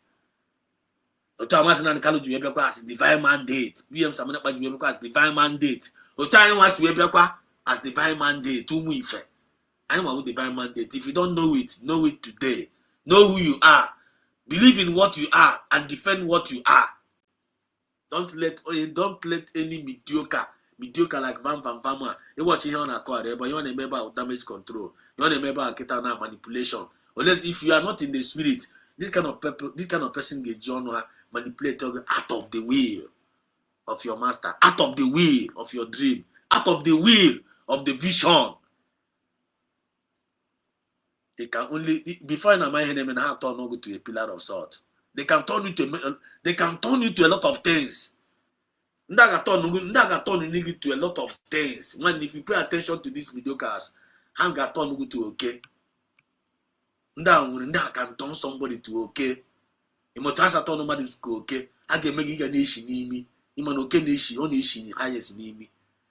And you are a human being. You may allow your fellow human being. I turn over to okay. You know, saying you know, Biafra movement nation has in me. You know, when they're not Biafra movement, so say, I know nation in me. I should gas side that he should gas side that nation had it. Young nation will get an actual fault. An actual fault here and there. Every fault now don't have a total one. So that after here get you crucify again. Ebo okay nation, me. Kim on occasion there on your okay, Kim my on your name okay. And they say trap. Ara. You shigide. You can just say to don't get the trap. You cannot get hero go on. It a tanish to. If you guys see okole on a giggle, always look kawasi. Then all on your okay, I'm hungry. A push a susu give me. Two things not involved. Everything can go is something good about yourself, about your family, about your new nation, about your community. Give we don't know to as much in can I say Biafra. Give we are na swim. Give we are na kwemu. You will go okay with that. And the push to the susu give me or on your okay gamage. So use your mouth. And declare go Biafra every day of your life. You dispose up to USB no. USB in the morning, USB in the afternoon, USB in the evening. The declaration are not so high. The awareness are not deep in. National Najo, let them USB. All the declaration. They declare, keep on declaring it. And don't ever go against that declaration now. When they get declare on top of Elusio now. You have literally now. I hope we are communicating. Are we communicating here? Please, if you are receiving my message sound and clear. I want to have your witness. Do you have a witness? Mazi, you have a witness right here. You are communicating. Okay. Mazi, in my one thing, it's okay. They can find fault all they want to. If they want to find fault, it's all right. Monday now resign the channel. They can find fault all they want. But in Nachigwa, how they should make use of their initiative. They should make use of their senses. How mana that USB whereby India whereby the way let's say actually why now oku more actually recognize actually anything. How got the government can the redeclaration now the only thing these are the only means I guess you kendi unda gini ka ha na acho ke ifa na akifa it's only this United States of Biafra government so the have go do and use their common sense because they're not using their common sense. They are stomach infrastructure cover. They need to see clearly. They should use their common sense. They are not making use of their common sense. That is the problem. So Oh, you na chigwa can mepe their mind. Their mind go to blocked with a lot of stuff. Ego bribe edi. Ego awoof. They need to open up their mind.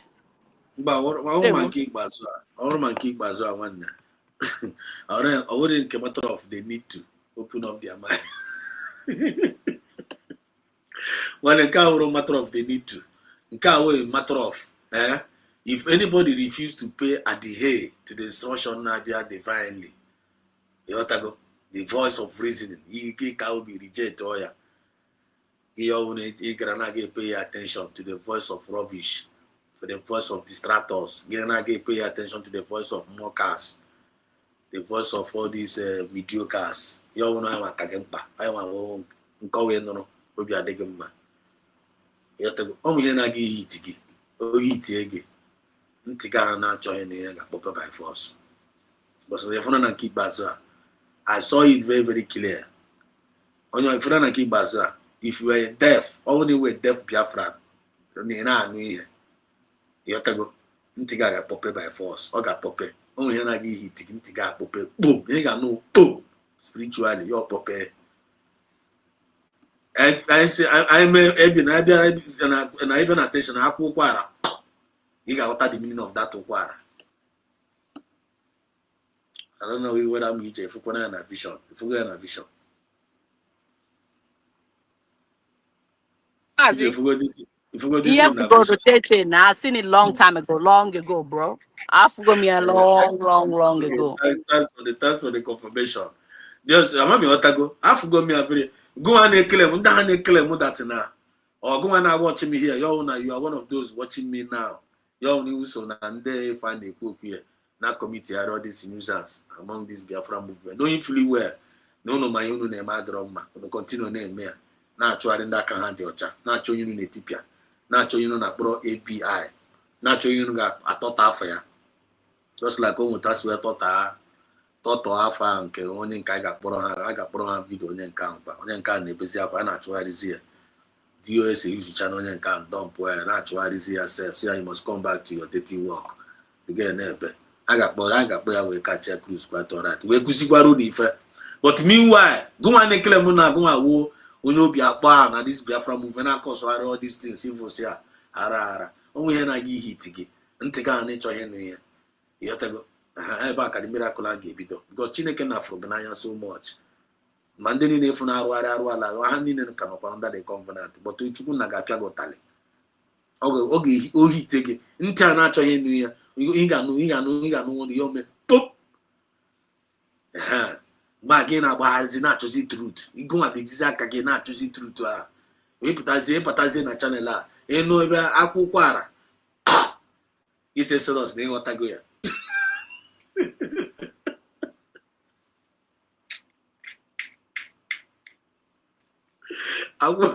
every guy with them go kwara. Guys say one you go the message there. Give out the code. But ogologo magi out until I be here. This is very very funny. But make we behave ourselves now. Make we behave ourselves. And anything that we are doing, give me allow. Then we do cause another gain peace. Because so in peace ga dey. Anara anaghị na apịsị awa lekọgide akọ ịma ihe ndị a na-akọ na tu n'ọnụ chukwu a na-eke ya ndị a na-akọ na ha na-akọ ndị azes akọ ndị mgbu ndị a dị tu mụọ akọ mgbu ha sef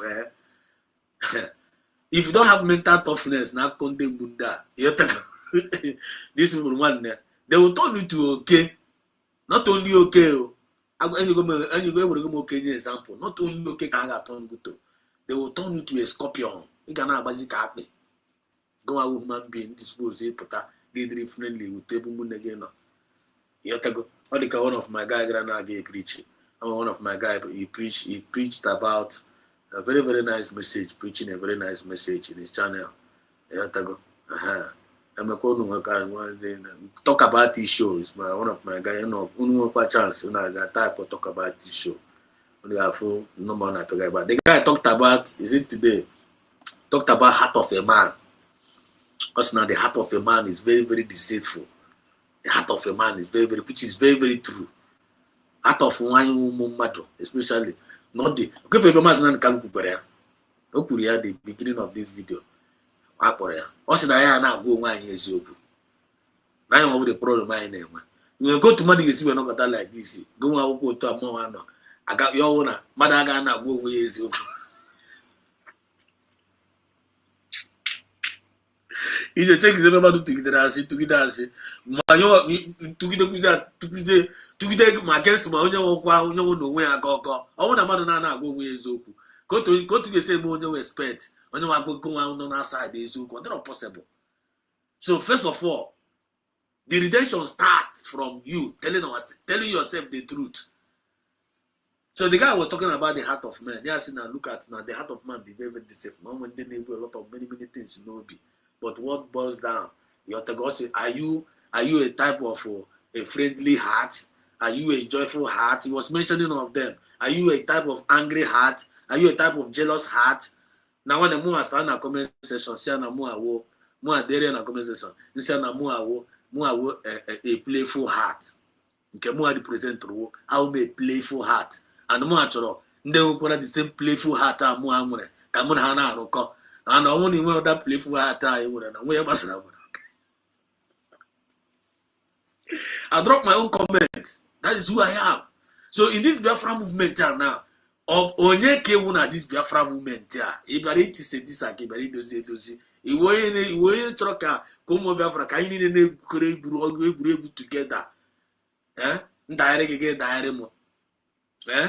Igbe much match ya.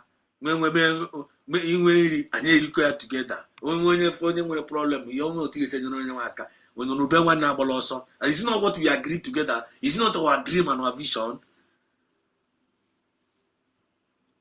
Then onye nwa hapụcha all those things ya na ga pay attention. Then ndị obi akpọ ọ na gị hit gị. So wepụ aka onwe n'ofe now before now ọrụ aka mmadụ.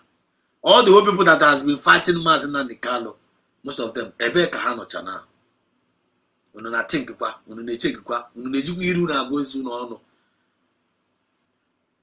Ihe mere Judas, if you all want to live a life of Judas na this Biafra movement by selling your master, by selling the struggle, by selling your freedom, by selling your people, one day you end up hanging yourself.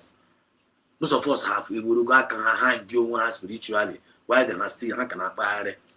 You go not to zone against our season of one. What I say we got already. That's why we need to be very, very careful what we say with our mouth. When did you go that can have already now this Biafra movement? By your John Hakute. Not to see how Messi on kick with a season of one. Are you getting the point now? So Goblo Noblan won't get Drogana, won't Goblin Dogana, Epupanea. Not to present on when they could cover because our men are online to online day, online to 99. We're supposed to know how to use it wisely. OBA for 99, you're supposed to know how to use this OBA. Use your OBA wisely. Check your thought always. Always check your thought. Can you nature this Biafra movement here now? Each a child, only nature about this Biafra. Declare it. Only nature about this USB. Keep on declaring. They declare here. I got 3 USB ma. I got 3 dotongs or a number. I got 3 PM some number. In I go home for in a declare now USB. One in a matter there. Now I get make here. Now I get mention there our hand and our resources. Oh yeah, Kachuku and I don't know. I know. But when you are using it wrongly, you are sowing an evil seed among in the midst of what you believe in. Because that's an neighbor is that now. No, where a bed when it says to the sense that as little as it is, and we can use Shinakia. Come on, you're on a flare on iPay, you can land on your head, land on anything here. But all Manakoya, no, only that bread because someone on your Shinakoya, no, okay, Shibuya. So hang on here. But go to human being, anyone who is human being. Jina using shit, now you know, Onako. Anyone with 6 senses. Listen up now. This is an old man. It's an old man. Always cause. So we need to lift that cause out of our system. And yet I get lift here. One nigga need lift here within Troya man, there's no logo, Troya man a relationship go. Troya man on the basis, everything I'm going again. That is who we are. Children of light. I am this was in the darkness, you know. Darkness not going to do again, we not there. Darkness are also. Throw that spirit of witchcraft in you. Throw that spirit of jealousy in you. Throw that spirit of envy in you. Throw that spirit of bitterness. Throw that spirit of fault finders. In Ishiarimi, Ishigidemi, on a mapiago or no. What again? Chineke na kere gị ka anyị mmadụ gị na-atọ n'onwe gị to ebe na-akụ asịrị ebe na-enyo na-enyocha ị na-enyo isi ga na-apụta. Focus on that gift a Chukwu na-nyere gị. Bring it on the table. Ugboro ka anyị na-ekwu ya. Anyị na-ekwukwa ya. Still yet. Ndị na-anọ but ndị na-anọ na confess kwa na ha na-anọ. So get not to hear kono fu ihe this guy na-akọ here. Ka akpọtụrụ na obere ọ sị na o believer. Na always a believer. Ka mara no ozi, ka mara no onwe anything I ga-eme start from this guy. Kaimana no atko keba ngotere mba no 5:15 game. Let me play it here. Makes you unbreakable. Listen. If you are a believer in something, you are unbreakable. Okay. Unbribable. Which is true. Unbuyable. Confirm. That's what you believe. It is very difficult to undo your faith in that thing. Confirm. Agree. We have seen the wheat and bread of Nigeria. We have seen everything that Nigeria has to offer. We have seen even the world in which we live. Those of us in diaspora, we have seen how it is not easy to adapt in other people's culture. Mm-hmm. How life is not easy at all outside your own terrain. Based on that, we have come to realize that home is home. Who you are is who you are. In this particular Biafra freedom movement, if you continue to be a supporter, it will end well for you. You know, you are easily blown away. You are easily tossed here and there. There are so many supporters in different things. Okay. But believers are unique. Confirm. Believers are special. I agree. Even in the Christian faith, you cannot be said to be a Christian if you do not believe. Because, you know, supporters are those that profess it with their mouth. I am a Chelsea supporter. I am an Arsenal supporter. I am Man U supporter. You know, anything can happen. You just, you know, if that people, they are not doing well, you change. You can change anytime. Please, my link is here. You can come in and then join me this morning and also, you know, bless people with your own wisdom. Because we are all blessed diversely.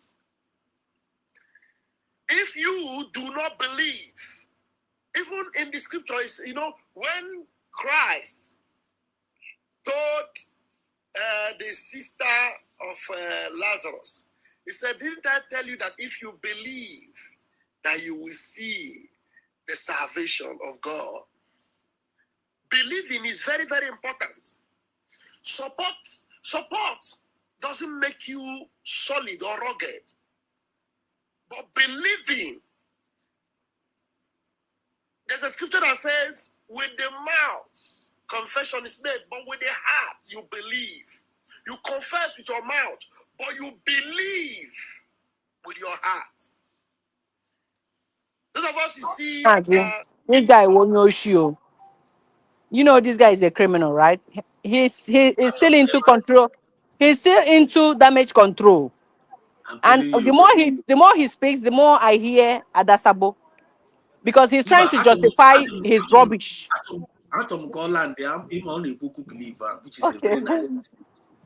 Which is a very large. Okay, Golandia. The words are very sensitive. Right.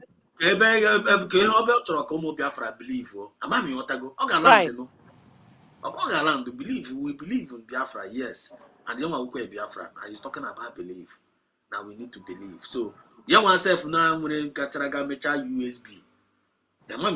Because by their words, we are justified, by their words, we are condemned. Also, Gaga declare Biafra na Finland. Right. Based on agreement, based on what we believe in, USB, which you know. Basically, believe here now. And it's not preaching belief to us. Mecha USB. Mazi, mecha USB. Lash it out. Then that is now fall back. Follow chazi back. Pepota hakwa from fall back. Nki maza baze na CRC. After CRC, yeah, follow hakwa back to autopilot. No katazi autopilot did not sell. Now he jumped back from autopilot again. Then he jumped back to CRC. Now on our side, I believe. These people are confused, man. Now because we want to let Biafrans know. Be preaching Biafra. Biafra. I don't know whether we are getting our point. Mention the name of Maz Nandekalo, mention the name of PM Saminepa, then mention the name of Biafra. Then we're talking about truth, then talking about belief. Now, look at the person that is talking about belief. Look at the person that is preaching belief to Biafrans. That now, our question to this guy now, somebody like this people like somebody like this kind of guy, I'm gonna in this movement. Ebe can believe you now. Can you believe what Van can you Van believe that this Biafra movement? Ebe can believe you. You disbelieved USB that you declared with your own mouth. Yeah, disbelief, oh yeah. Then now it's not talking belief to Biafra. Such a mukokocha belief can get go ante. Kamana ebo landra na believer. Kamana ebe believer mecharaga. You have to go because all no mecharaga now mechara say now this belief we must continue to believe PM Samunepa. We must continue to believe Masin and the Carlo. Then which we know that all of us are already doing and we still believe in them. Then who is the Tongoza Rabeze on a exclude out of this belief? I don't know if you are getting my question now.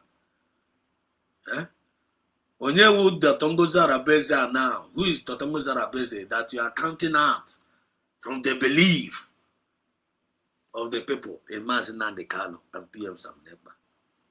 That is the thing. Which means this guy is a politician. So this guy is adding sentiment in what we are doing. Which means this guy in 18 this movement. Because by the fruit, this guy they produce here, that shows that this guy won.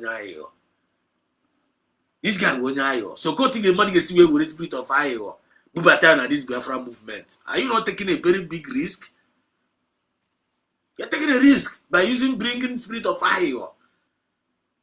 And you're talking about Nifa name with fem more, give with Iowa. In a Iowa, he got more. He got more, Keregi. I feel remember Madu Ketchera something self now, Madu Ketchera something, you know, we cannot control the Pasigo Kereke. That become brain down they use this Biafra movement, this mediocre, sir. The team now about with Jimania. Man, I can just sleep take us this kind of a cake and the rubbish brain name we should not do. Brain, I don't they put it in your smiling, now some English. Believe. You go explain and you explain and you explain tires. Still yet, Biafrans have already seen you people. Biafrans have go Biuno. Biafrans have go intention Uno. That's why they can no longer like people like you. They can no longer like people like you. They can no longer believe people like you because you are not stable. You are not stable in what you are doing. You are proving that you are a dog. Biafrans now physically now as a dog. And that is what you turn yourself into. And that's where the people are seeing you. Because any character that are out there in the public, even in this social media, any character that are in the public, that's what people address you as. Absolutely. Absolutely. That's it. Whatever people see in you, that is what they will call you. No time no kita na address ko nyara na puta na meru kita na address onyara na agwu n'okwu. Unu ga na akpọ onyara. No address from onyara na apụ na outside now. No matter how what you are, no matter how you are, you no gata no te no na ifile na. Gi address ko onyara pụọ na meru de kita na nwa na ga anwụ go. Edosa ga ebe na edosa ndara. Agwa ga no se ba na asisi ni wuzi onyara o, wuzi onyara na asị what are you talking about? Anafuga na anafu ara you. Get treated go onyara, give bewekwazie na iwuru onyara. Is always maka vam na ebe. unu pụtara prove unu n'ụmụ nkịta unu ga-egbupụ ga ịrachara people na-asị na nwanne nke unu gbupụta something na ewu nkịta gị si na iwurozi nkịta but afụrụ gị gbupụrụ ịrachara. You talking about belief now? Okay, chigide na gide brain n'abalị onwe topic ọbụla topic ịma ị ga-ewepụta ị na-asị ka ị bịa preachere ndị mmadụ believe ndị believe what you go title ya we are not supporters of MNEC, we are not supporters of Maazị Nnamdi Kanu and ESN Simon Ekpa Njoko, we are believers. Okay, if you are claiming now that you believe in Maazị Nnamdi Kanu, you are claiming now you believe in Simon Ekpa, not even a supporter. You promote your want to believer. Then you believe in Maazị Nnamdi Kanu and believe in Simon Ekpa. Why are you not believing on USB? Why are you not believing on USB? That is the question. Cameron believes in USB, but he refused to believe USB. But even I said he believed through Maazị Nnamdi Kanu, he believed through PM Simon Ekpa. Or let one day owner of that USB arm, or let them with the foundation, or let them with the creator. Is it not Maazị Nnamdi Kanu and PM Simon Ekpa? Go yourself, you are just an errand boy. Your masters, the owner of USB, he believed through that USB arm. He believe in Maazị Nnamdi Kanu. He believe in PM Simon Ekpa, but you don't believe in USB. What kind of nonsense story is that? Yeah, we will condemn now, and a reasonable Biafran can't listen to you. They can't listen to you. They can't listen to that kind of trash from you. Get to go. Then you left the declaration. You leave the declaration now. The declaration on can is where I agree. It's where believe for. You are talking about belief. You are talking about believers. He believe in a USB. You follow planet. You so Finland. They declare here. Now you are not going against the declaration. Your own declaration. You declare. It is signature. You so celebrate. You so wait USB. You are not going against it. Now you are not going back to Briggy. Bring him and always de facto. Then they go de facto. You know, go back to Briggy. Every government they already. And now, to the ears of Biafrans, even up till now, you refuse to learn. You refuse to learn. Just in the name of you just want to convince the gullible.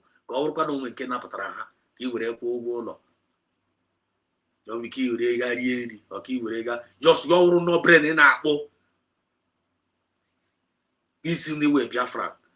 I mean, in terms of Pia Hotel, Maazị Nnamdi Kanu as one of the criteria. You want a pure heart, but you are pretending there on your own platform. They present Tomoge as an angel of light, whereas you are demon. You are making a very big mistake. You're making a very big mistake because you don't know what you are in for. Something is about to hit you. Oh, hit you again. Until hit you when I'm here. We behave of my. We pack on. We don't self-discipline. He went a church job. We were in a PC. We run got to nine again. Ne kutromugi homa. You run to create unnecessary evil against yourself. Telling a man against one nigga. You are making a very hell of a mistake. See. Some of us are already na race already. Some of us ref aton chano ha to okay. On you okay, ma cha hono. Some of them will push to China hono. They can never recover themselves again. Because of indiscipline, because of lack of moral decency, because of not being genuine, because of not being humble, because of not being sensible, because of not even applying your common sense. And you all no choice on that make your own way. Then if you never make sense, not talk on your message of redemption and liberation, back on make it to Kate. Here already misled. It's not who's your enemy. One day you are a cursed person. You will not brown. Take it or leave it. This is Biafran Exodus TV. Always bringing you the message of redemption and liberation to the hearts and the minds of our people with a genuine mind spirit and with a humble heart. Don't get us twisted. Because if you get us twisted, you get your life twisted. If you get us twisted, you get your life twisted. You get your dream twisted. You get your everything about you twisted. Because the one I know chiri. onwe na gị nọchiri anyị anyị awa dream ọ dịrị gị na mma ya ọ dịrị m na mma onye ọbụla na ọ na-ale ya ma onye ife ọbụla ị na-eme rịọwa Chukwu na amara ka Chukwu na chebe gị mee ka onye ọbụla ka ọ dịrị onye ihu na ya ọ dịrị onye azụ na mma nke ọbụla ife onye ọbụla na-eme ị na-eme ya voluntarily. Don't allow anybody to put you under pressure. Don't allow everybody to put you under high jump. One, Biafra if I name all quota by quota by quota. Drop your quota, I drop my quota. You have to drop your quota, I drop your quota. All I name anaga. They will muchuko kabia. See you, okay. They're not gonna say about now. Yeah, so really greeted, so really Triple M, Managabe Kelena. Yes, Chelsea, say greetings from Malta. Greetings from Malta, okay? Chelsea, all help Biafra. Triple M, say I've joined the time and so no one. Olu State, I see you. Briguatu, Kuna Goziege. Sikaibare Stakozia, based on time and chances. Esther, Eposa, Afrongo, there were. I'm Doreen, I see you. Say good afternoon, I said us. Then, Doreen, welcome to the program. I'm Biafra TV, Mazi Chino, there. So good evening, Mazi said us. Welcome to the program. And also said, my Chukwu Kabia, bless you for standing up for the truth and doing this good job for the Biafrans. Thank you so much to you too. Mazichino, you're also doing a great job. Message I sent last time around. Mama, the link, if you are free, you can enter. Message if you send it's a message share. Now message a very powerful message that let us share in the status and sharing in some of my group on an email. That was a very, very powerful message. That's a very, very powerful message.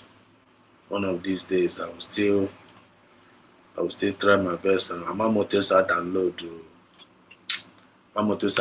the here now. I never learned that one yet. I want to download it, I'll play it from here, but I want to actually we come up through audio. I'm going to be a France get the message, but I believe they have already listened from your platform, and they believe the message is going viral. No, ya Karibe. This our brother Biafra TV. People go to the channel. We have a different set of unique, powerful lecture exposition going on his channel. And he's doing marvelously well. Go there and go and learn. Go there, he will educate you. You will try history. We will try facts and figure. Go again, le quote dispose there. They will take home my idea, we take home my suggestion. And he's also open up for every ideas. He's one of us. This is what I'm watching. So Chineke goes to Biafra TV. One of these days, I'm going to target see we put up program together. Maybe tomorrow. I ain't got, but I want to eat a chance tomorrow. You call me. Chance tomorrow, I will call you. Great TV, I hope you are listening to what I'm saying. If you are listening to what I'm saying, please write in the comment section. So my brother. So let's continue. Camera no ebe this guy Mr. Land there. Na akụkọ na akọ here. Camera man ebe believe angara. Camera ebe believe Mr. End up. We believe that even if we are standing 2 or 3, we believe that we are standing upright and there is nothing that will make our desire not to come. Look where this guy now. This guy stand. I don't believe. We believe. Also, yes, we believe that now he's standing upright. Okay, when I see your comment, say yes, so I'm at work. It's all right. There we go. Thank God. Thank God.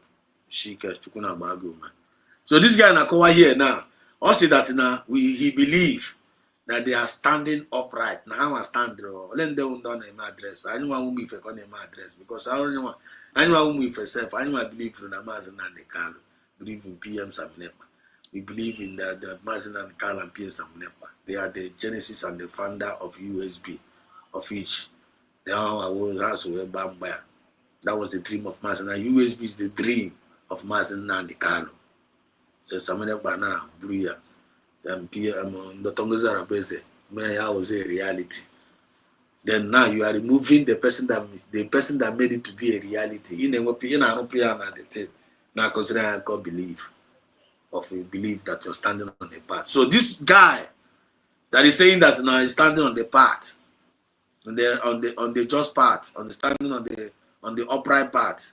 Or Imam Madabo again abona no corner CRC. I am with the upright person. Again abona. I am upright. Is he an upright person? I am with the person who the template here and the mandate. The answer is no. Because is a way conspire against the USB. I am with the upright person. Okay, Gich one gonna condemn now after committing that evil with him. I am with the upright person standing on the answer is no. Because who's no going? Or going with the upright, you are standing on the upright path. The answer is no. So let them wonder is the upright. Are you indirectly praising the USB government, pretending that you are against USB government? What are you doing? Why can't you come and play? Why can't you stay one place for 1 second? No good for one. No, why can't you stay one place? Why can't you stay one place? He believe in Mazin and Kalo. He believe in Biafra. Also. He change it today, change it today, change it. What kind of belief is that? Come on, go and sit down. You are just deceiving yourself. You are just coming here telling Biafrans who you are. So that because today I don't know. It's only a senseless person we take this, we receive this message from you or buy it from you. You end up deceiving yourself because no matter how you explain this thing, no matter how you are trying to convince Biafrans can never trust you guys again. Biafrans can never love you guys again. Biafrans have rejected you people. And they have moved on. Sweating and trying to convince them for them to come and follow your rubbish. You are wasting your time. I'm just trying to save your energy. Use this your energy now. We go and use it and do some other thing. All my Biafra movement, you are no more there. You are no more there. Outside the gate, outside the gate.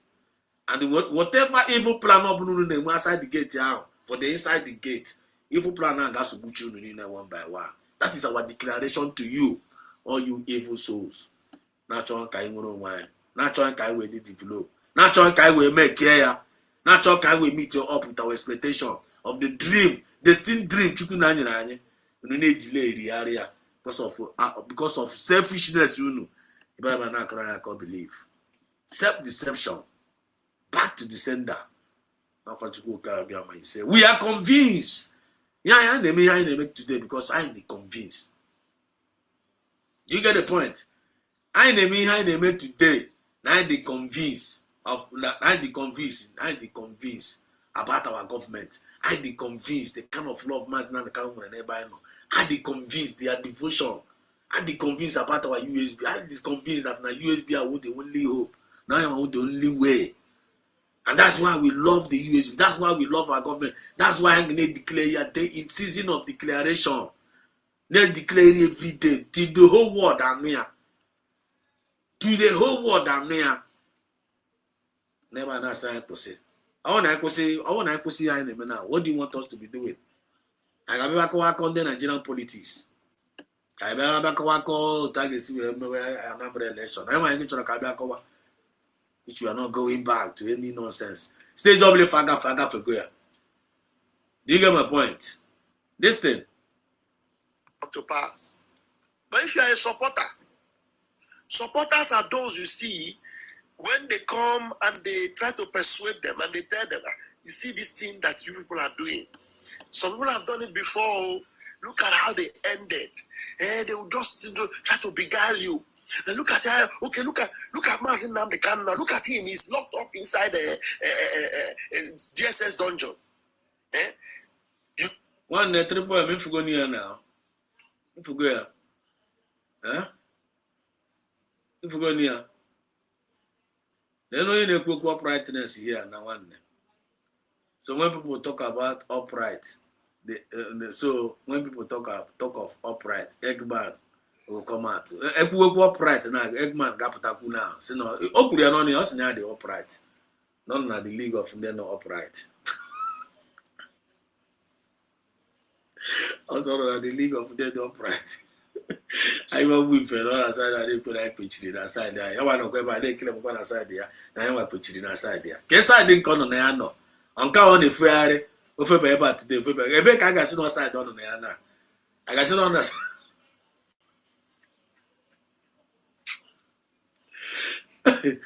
ada apu pada kamiko apu pada kare go dia tipo triple what is not the very laughable. They are this touch. They will give way in a way. They will give way in a way. If I come de bunda na krom madu here. I don't got now by a camera and I can't come down. There's some people I like you quite.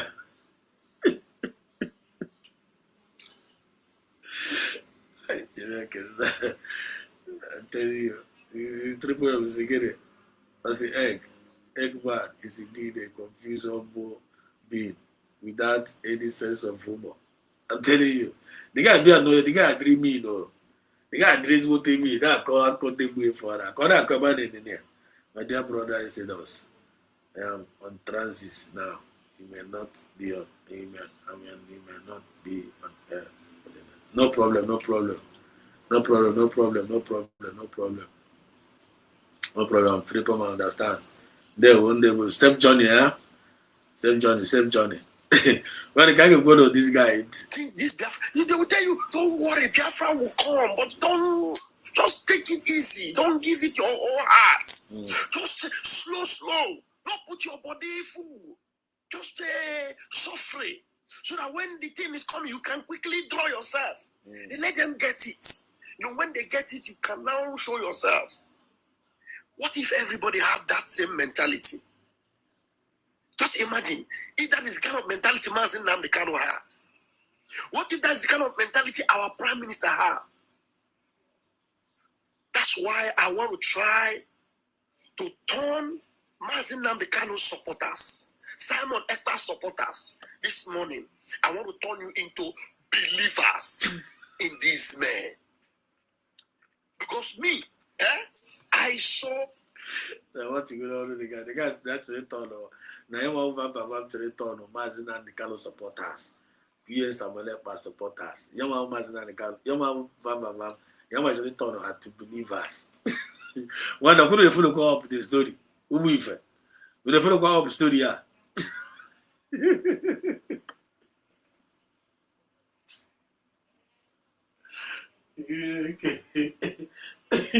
So that kind of very, very interesting though.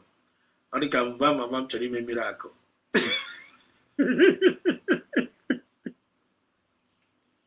Mama was Jesus that give us all. Mama, I'm trying to Jesus before he convinced some of Biafra. Mama, you know, and art is Jesus now. Come to say that each some of Biafra ishi. Can't turn not to believers I be or to based on believers some of Biafra natural. They are already enough time. Lion attack to message about season of declaration. We are convinced. Read my lips. We are convinced. Whom if I did go convinced, well, we not peace and a bar. I did not cherry also self spirit of Biafra. They are not alone. We are not alone. We are in the ocha. I am the upright. I am the upright. Now this movement. And when you time again, Bam, when you are with PM Samenepa, did we do any bad thing? Bam, do we have problem with you? When we are to PM Samenepa, all of us doing things together as one family. Do we have problem with you? Because we are following the template, you are following the order. You are exhibiting self-discipline. You are following the instruction of your master. So which means all this while you are obeying the master. You are only there doing eye service. You're only there doing that fast, and now you're talking about believer. Believer of Mazi PM Samunekba. When he was not around, you are not able to protect his house. And you're here talking about believer. You see how you're shooting yourself on the leg. In the name of you are doing damage. In the name of you are doing damage control. Triple L, what do you say? Triple L. So my question is, what was the crime of the Eggman that makes them sack him from the church where he was pastoring? One letter, I just come evidence to Kaila Kola. Triple M, the guy could not one day joke of evidence here. One letter. So, Vam, what Jana do here? What do Batrana today? What do Batrana na? I won't watch your video. I'm going to watch. I won't watch. If we were the bad judge will be here. My question is, what was the crime of the Eggman? Go on with the Eggman. The crime go that makes them sack you. And the Anachi marriage were trouble from the church where he was pastoring. Yeah, my first time in Opanka. You go because more I can't get do my. And I don't do propagandas. So Triple M, go on the Opanka. You give evidence of Kai Nebu. Are you aware? I'm not going to evidence here. Overall, based on based on say them say. Because Papa Yaketa that care Jolly Putro. Opa we for Kai, why are I one leg? Cape, no back Cape Rana. Are you sure of Isana? Actually, I know local. Are you the sure? Because I even though I am done a man drama.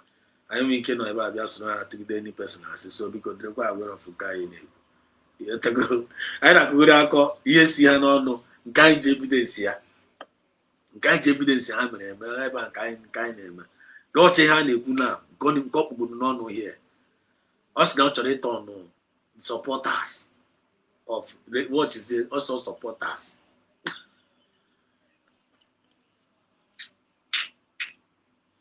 You want to turn supporters of Masina and Carlo, turn the supporters of PM Samunekba into a believer. So, Kaimana to Kaimana, how the country magic. Let's see what is going on here. Much believe. I believe that my prime minister, there's no way he will capsize. Mm-hmm. There's no way, nothing. I don't see anything. There's no way on the place na Igbo. There's no way Masina and Carlo would capsize. As no one the ishi na-ebu ogidi. Ndị ishi na-ebu ogidi. Otu anyị nwa nọ na ishi ya na-ebu n'ogidi. Maazị Nnamdi Kanu buru ogidi ya buo ya na-ebukwa ya na-aga n'iru.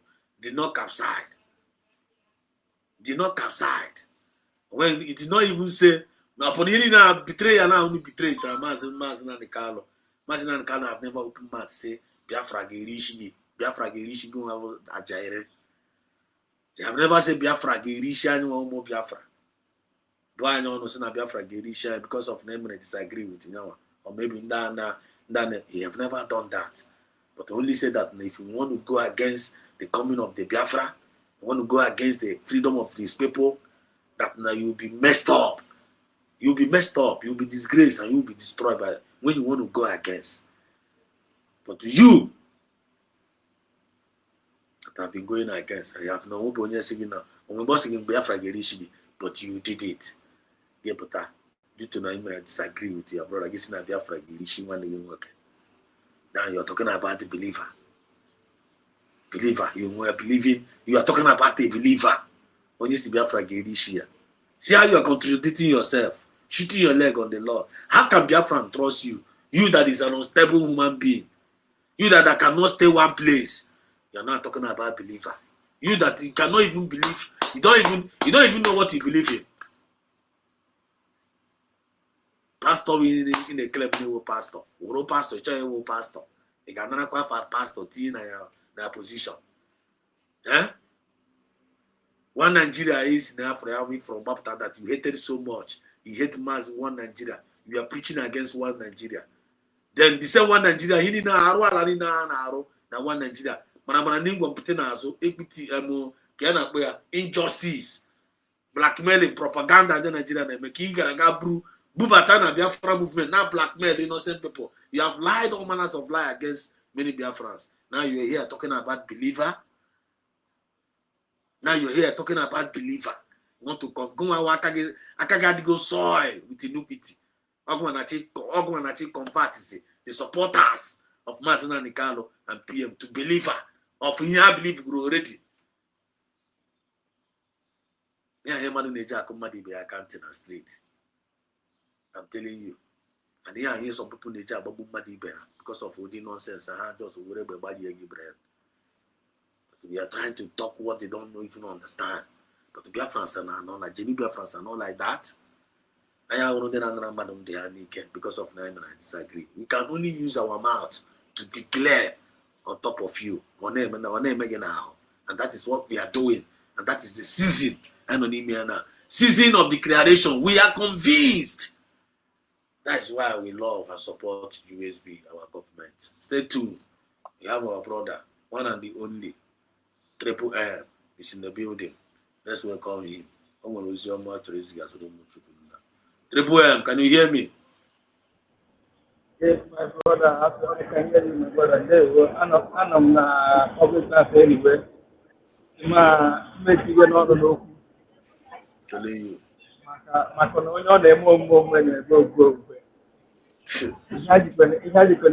work on no life. Yes, sir. Maka ndị na ha tara anyị n'ike oge na-abịa mgbe anyị ga-ata ha na-ata anyị na ntutu na anaghị atọ ntutu ha na-ata anyị n'isi maka mgbe anyị ga-ata ha n'ike anyị ga-atọcha ọnya ka anyị ga-agba ọkwa mmiri dịkwa mmiri na-ezo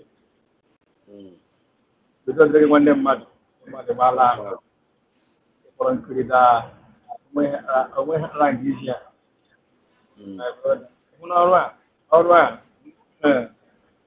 ike a ga-agwụ anyị ọtara ya agwụ I don't any other choice. Our PM Achela Marero. I need the Marero Punaka, onye ahụ efe ya hụrụ ya ka onye n'olu adọ ewu abịa moto mgbe na US. Then I just like I don't know about that. So onye na-efu isi ndị upright. Believer. Upright and believer. My brother, I will go to onye so na-enye ngwo. Onye so na-enye ngwo na ọnya maka ehicha anya na ngwo. Gị jụọ ya nke onye na-enye ego domere ya. Ịghọtala? Onye a na-atụ eri ihe a na-achekigodi olee dị siri bamba. I na-ekwu okwu upright anyị mana atụ nnabete agụwa asị ya gọọ ya ebu ụzọ gọọ ya nwe otu ala enwe ya abụọ a ga-agodi bambambam olee ebe ihe nọ na-epresi na ele ebe chi ewegodi ya ewegodi na mgbe ọ dapụgodiri achịgodi ya ele ebe echigodi akagodi ya na ihe niile o mere na ọkwa okwu onye akwa ọhụhụ ụzọ ọ dịghị upright mara mgbe PM bịara nwechie sọpọt ya na-esoro shadow na-agba onye a mgba kwasịghị ugo dropping it as a cops agwa pụtara PM wee scammer na befere isi that to be dropping it as a cops and they're telling you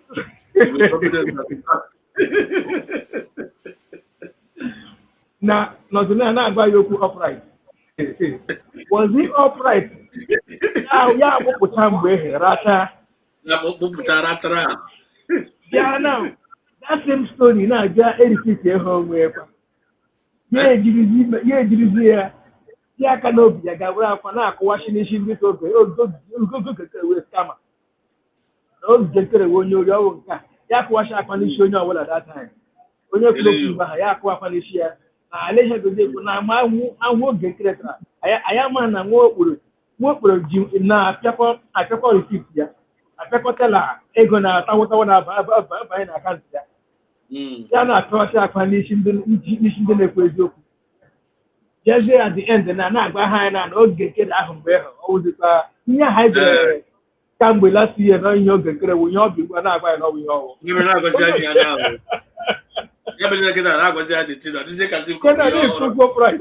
I need. Hey, I got the way in around. I got the way in around. What job I can go home and take him. When a triple M on a one papa. Eh? My brother. It is not a Vama. It is not a Vama. Yeah, I can take you when you name is 3 guys online. On a gari. On a gari. Oh, yeah, just on a gari. A bug. I will get oh my God. Well, the guy can change the guy can change the dealer. I got change the dealer. And we ya by the camera, ne funya. Ya ka ge betere ebe. I'm a what is it too. A bit of the better. Ya ka betere ebe. This guy, wow, brother. I love you so much. Somebody that we love so much. My brother, program ya no ụtụtụ ọma. Ana m efolo ya. Ana m eme isi ya. Akwa o mechara mgbe o bidoro shenanigan ya, ọ naghị ahụ ndị nọọgụ. O ji mme program, onye gwara m ya wọ KTV. Ya, oriri ya anaghị eri onye ọnwụ nkwụ ya. Ihe dị lasịrị m nwa ga-emewu ihe ịhụrụ ndị agha ihe ndị agha na-akụ eri ma ada dọrọ ma ọsọ. Egiga na comment section na gị na-edere ha na-asa ha awụghị nwanne anyị dị m ịgwa gị ya ihe m ga-eme jos wepụ onwe m delete onwe m pụọ gị dị irrelevant to me. I can't come there to promote you. I can't come there to promote you. Hụna so ile hala gị hụ hala na ebe isi bịa nwanne na ha emete ma pịasha akpa m nwanne alala m di ha gị nga ahụ enwezi ihe na I do see their programs otu ọ na-awụ gị bịa weta ya play ya ma ọ bụ kele na weta ya ma ọ maazị kai ma ọ bụ even our brother Biafra TV, formerly Biafra is my home. Ọ naghị eji ka play ha ihe ekere ọrụ eke ile anya ụnụ ncha niile preaching the differ preaching dị onye ọbụla nwere otu kete nwee sermon nke ya nwee otu preach nke ya. This is to tell us na people that is doing the job diligently. What are they preaching? The same thing, but with different dimension. In different dimension. And the message is clearly delivered for those that know what truth is all about. Yes, you're but right. Take all these criminals now every year now. Just although they have disappeared in PA.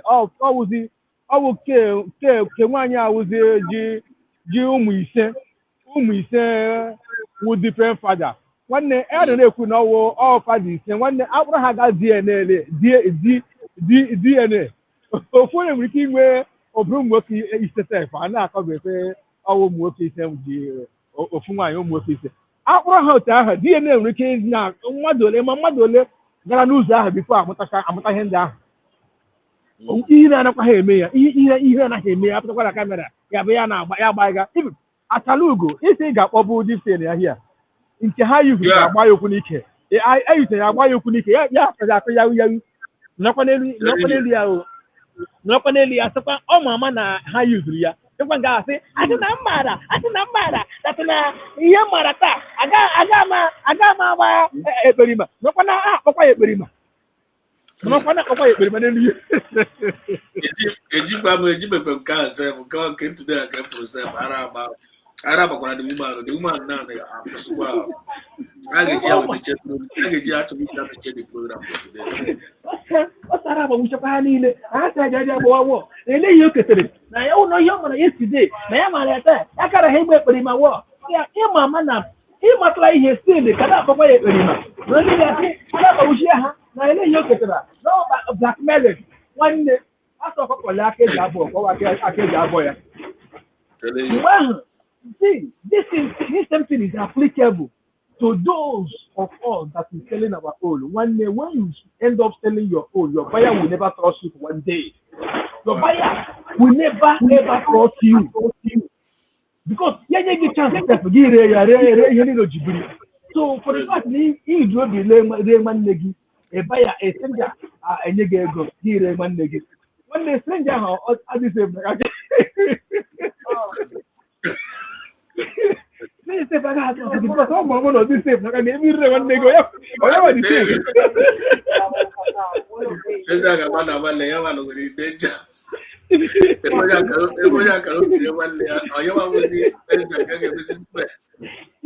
ya na-ahụ gị safe ya na-ahụ gị ya na-ahụ ajọ mmụọ nkọta ọmama na ihe oge na-emesiwu ihe oge ya la ya na ọrụ o ji gị arụ agwụla ya chọsị otu ọ ga-esi delete egi ọgwụla because ọ hapụrụ gị ewu based on na ọ ka ji gị arụ ọrụ any day ọ find that na o nwetara ihe ọ chọrọ ọrụ ya jere n'aka gị nwanne even ọ ga-eji ma shetima GMP ọ ga-ebido agba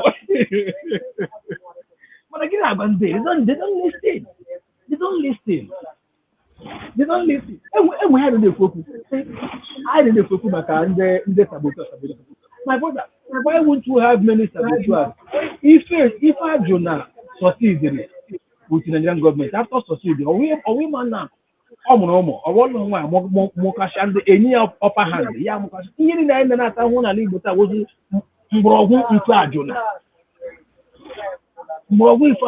ife ajụna mgbọrọgwụ ya ha bịara sị asị na Judas Iscariot bụ onye Yoruba ahụrụ m na vidio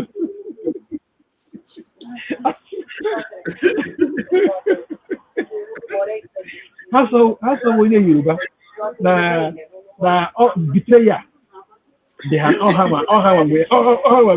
wụdị ndị isi betrayal gịnị akpọlakwa n'ihe echiche azụ gị esi mgbe Ojukwu gwara Awolowo ya wụ na Awolowo lara mgbe aha laa be ha si ya laala Awụsa can not come and face us ebe a dị atọ onye nke asịala onye nke alala ọwụ ofu onye ga-abịa ihe ọsọ Britain jiri ha mee they can come and face us na betrayal bụ ndị ụmụ Judas they have to do that and ile anya ha nọ na mpepe na ọgụ agbata ha o mana ha fight right. So my fellow dear friends, anybody, I will keep repeating this thing. Anybody that is not supporting you is one day you are a rebel, you are a saboteur because a chunk. My brother, only that lecture, our people need to go and follow him. Read Biafra. Only that lecture, only break here and destroy guys. That same thing. So yeah, but I will not see now. I say, yeah, but yeah, Jamono, they come when you're man. They want to say. When we have declared, we have to come back to Brigi. From Brigi is the vehicle. We have to drive it. From Brigi, we'll be writing for the admission until we get our land. Then we now activate the USB.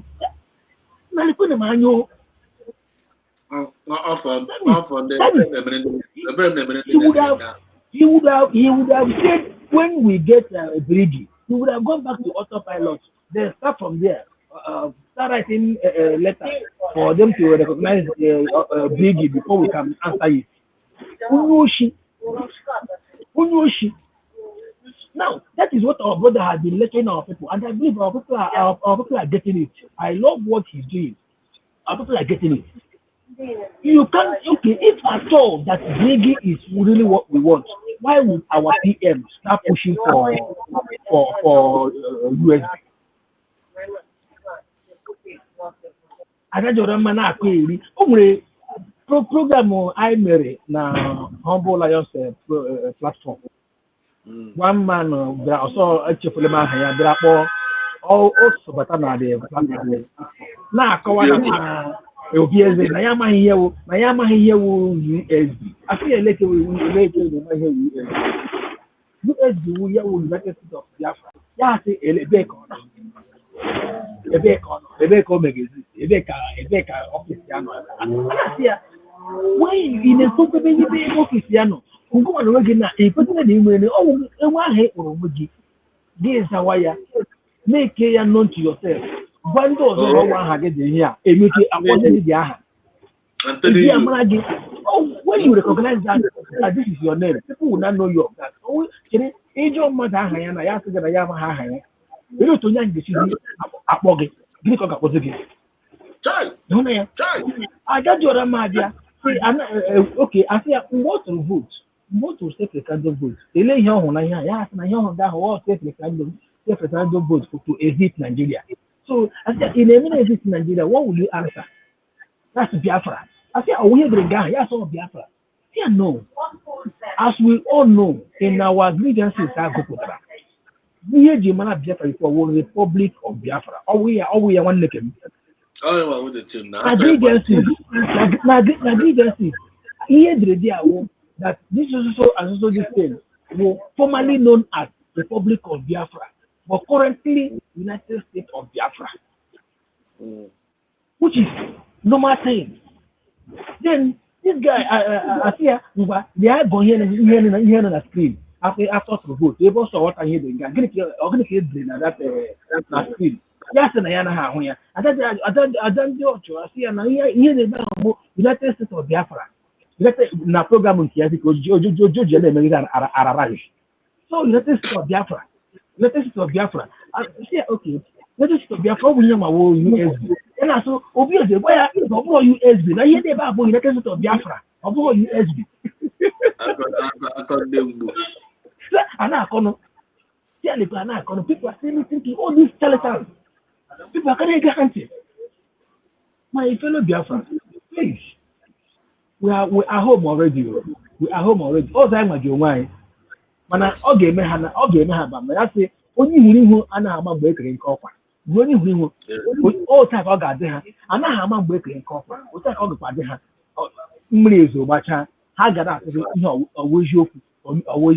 ọwa eziokwu by then o riala udo dịrị gị nwanne mmadụ aka nọ transit let me hang it here as we continue. Thank you so much. That was a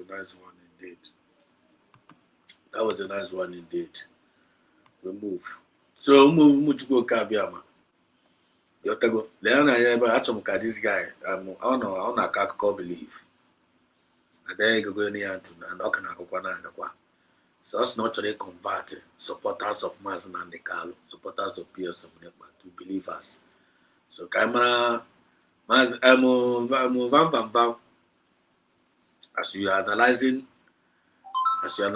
the supporters of PM Samnepa, which we are one of them, which all of us are supporters of Mazen and the Carlo and all those things. And we are also a believer of Mazen, not only supporter, we are also both supporter and believer. We are. And more, not only supporter only, not only believers, and more. Let us go.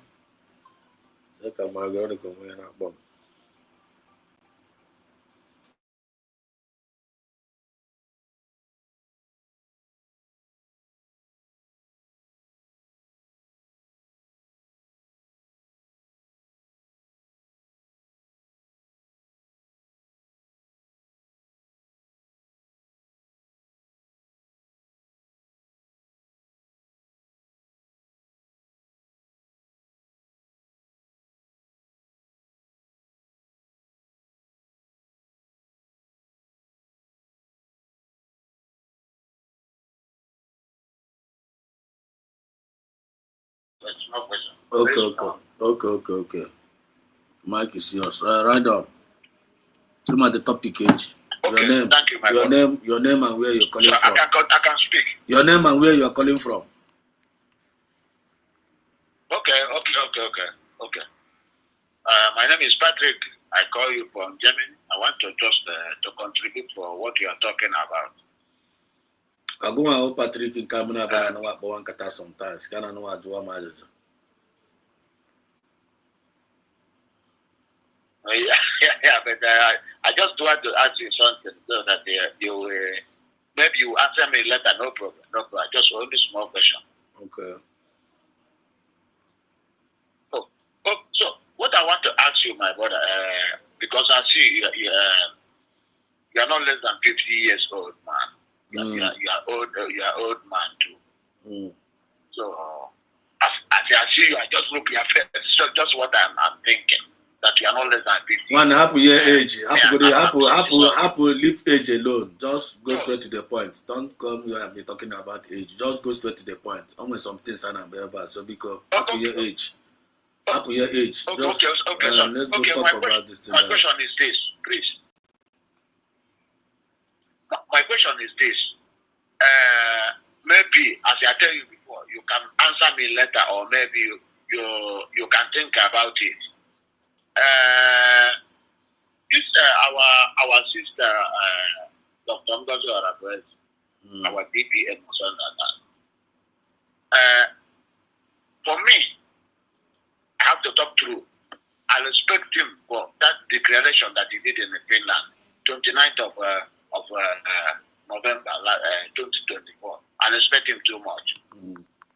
Very perfect. Very perfect. But what I want to ask you now is I tell you that you have to think about it. You have to ask your question. After that declaration, up till now, a lot of them, he promised us, we have not seen anything happen.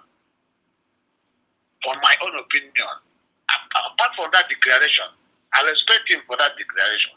But apart from that declaration, up till now, I never see one thing that is happening.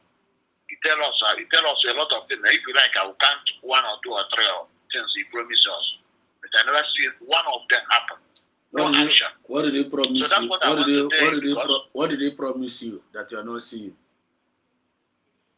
He didn't promise me. He promised we Biafra, not me. Okay, what did he promise us? What did he promise us? Me, everybody. What did he promise us that you are not seeing? Okay. He tell us that all the big company in Nigeria, they will give us 50 million every month for support what we are doing. I don't know, maybe they give, I don't know. But I think that they don't give, they don't do that. He said that all the uniform people, all the even governor's house, and so all police, everything, they will leave a Biafran house, a Biafran land. I never see anyone, even the time where Obade will be there outside, checking point, a lot of them are moving, they are afraid. But now all of them, they are more. And different things that they promised us, that even the money, show us, Biafra I was very happy that we start eating our money. Show us money. We never see a lot of things. So that's what I say, that you have to think, because you are supporting him, but for me, I support him too. I support the woman too. But anything, a lot of things they talk, no one that happened. No one, even one. That's why I call you. That's so you think about it. That's why I say I will call you and you think about it, my brother. Okay, no problem. I'm not going. Don't go anywhere. Just let me reply you a little bit. And thank you so much for your concern. Okay. Thank you so much for your concern. Thank you so much for your concern and your contribution and your own observation. Thank you. We are all in this together. You are a Biafran, I am a Biafran. You are a concerned citizen. Thank you. I am a concerned citizen, right? So this is not about an individual. It's about we the people, right? I agree about that one. It's not about Dr. Ngozi Arabeze. It's not about Mazinande Carlo. It's not about PM. It's all about we. It's a collective effort. It's all about Dr. Ngozi Arabeze bringing own quota, you do say on table. Go on Germany. Get with the own quota, you do say on table. Now, the question I want to ask, now, what do you want to see that will Biafran land? What are your expectations? What are your expectations? After the declaration of that Biafra now, after going email agree. Do you believe in USB? Do you believe that we are answering USB? I tell you that night I drank a lot of things. So even I drink, I was very, very happy. I like it too. I'm very, very happy that night, the declaration. I was very happy. Okay. Now, first of all, answer the question now. So what do you want? Can you feature us? Since after that declaration now, can you fear your expectation? Can you feature in Afuna Biafra land? Just be free yourself. Okay. Okay. Thank you very much. After the declaration, what I want to see is what our BPM promises us. He promises us a lot of things. And then I will tell you that he promised what is very, very fantastic. But the problem that he didn't do any action for that. He will tell us this will happen. Okay, happen a minute. Sorry to interject. Happen here PM promise again. Happen here Dr. Moses very promise again. Go on now. Say consign. Happen here Dr. Moses promise rani. Happen here PM PM promise rani. You now as a concerned citizen, can feature in our phone Biafra land after that the declaration of Biafra. Okay, thank you. I will give you one or two things that I want to see. Okay, if after declaration, checking point everywhere that he have to not all of them, but he have to remove a lot of them to push them out. Checking point. I'm talking about checking point.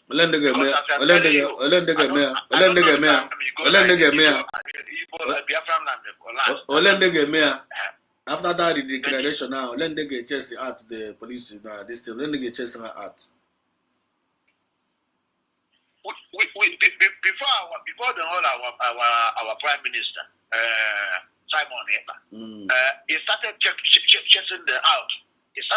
Chasing them out. Biafra liberation. Biafra 1 minute. Kind of way I'm confused. Actually, kind of progressive here. Now, I don't got to now. That's what I'm saying. You ask me what I want to see. I tell you what I started telling you what I want to see. My brother, I just remember my But chere. I told you the rowdy. I told you are flowing step by step. You have to go. One cannot color. I'm getting you. I'm actually kind fully step by step. It's a go man. I jump go.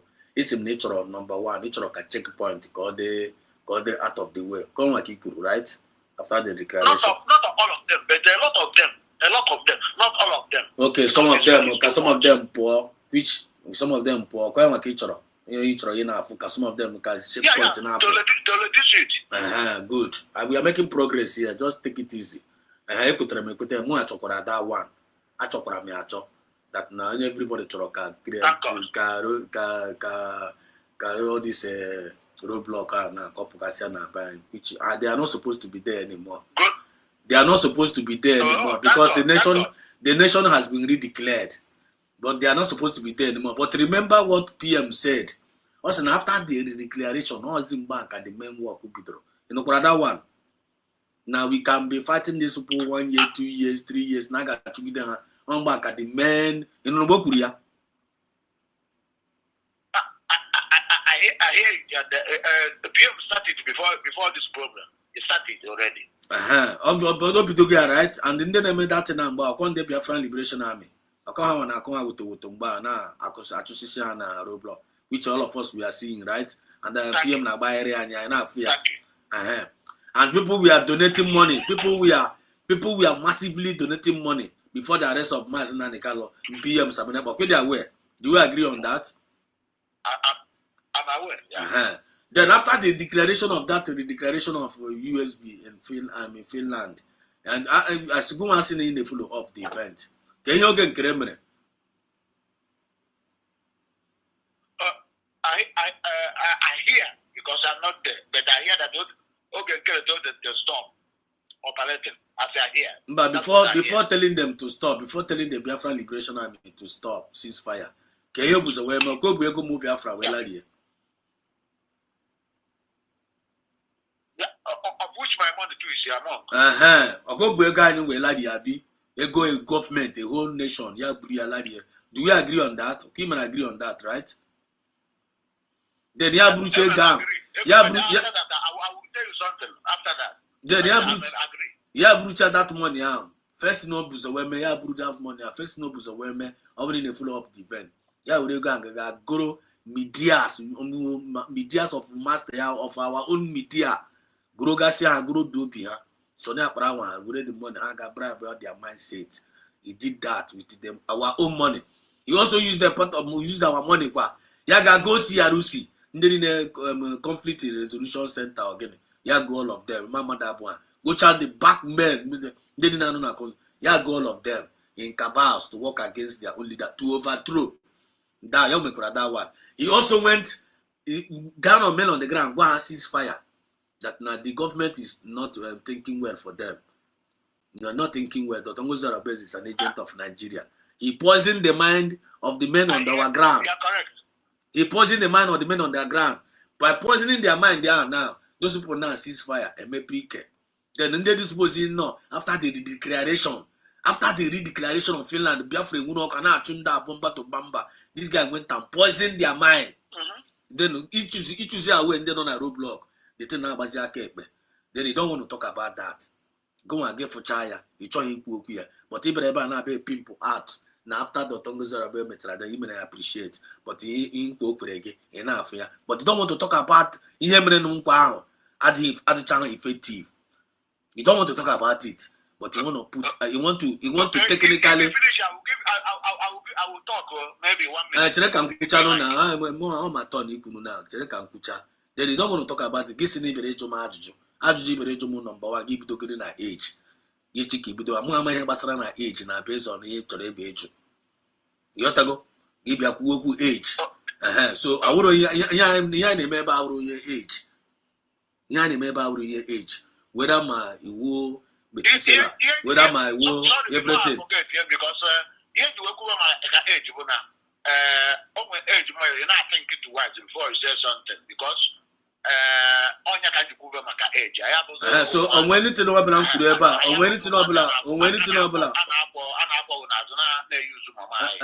so for you now Electramania one again until now Electramania now technically feel like now at my age as an elderly man in aftermath per se technically I'm being used or something like that. I mean age. Because I think very well. Like you look at maka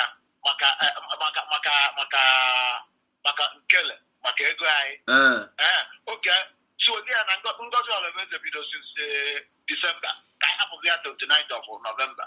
2024. I was here December will almost 9 months. Every Saturday.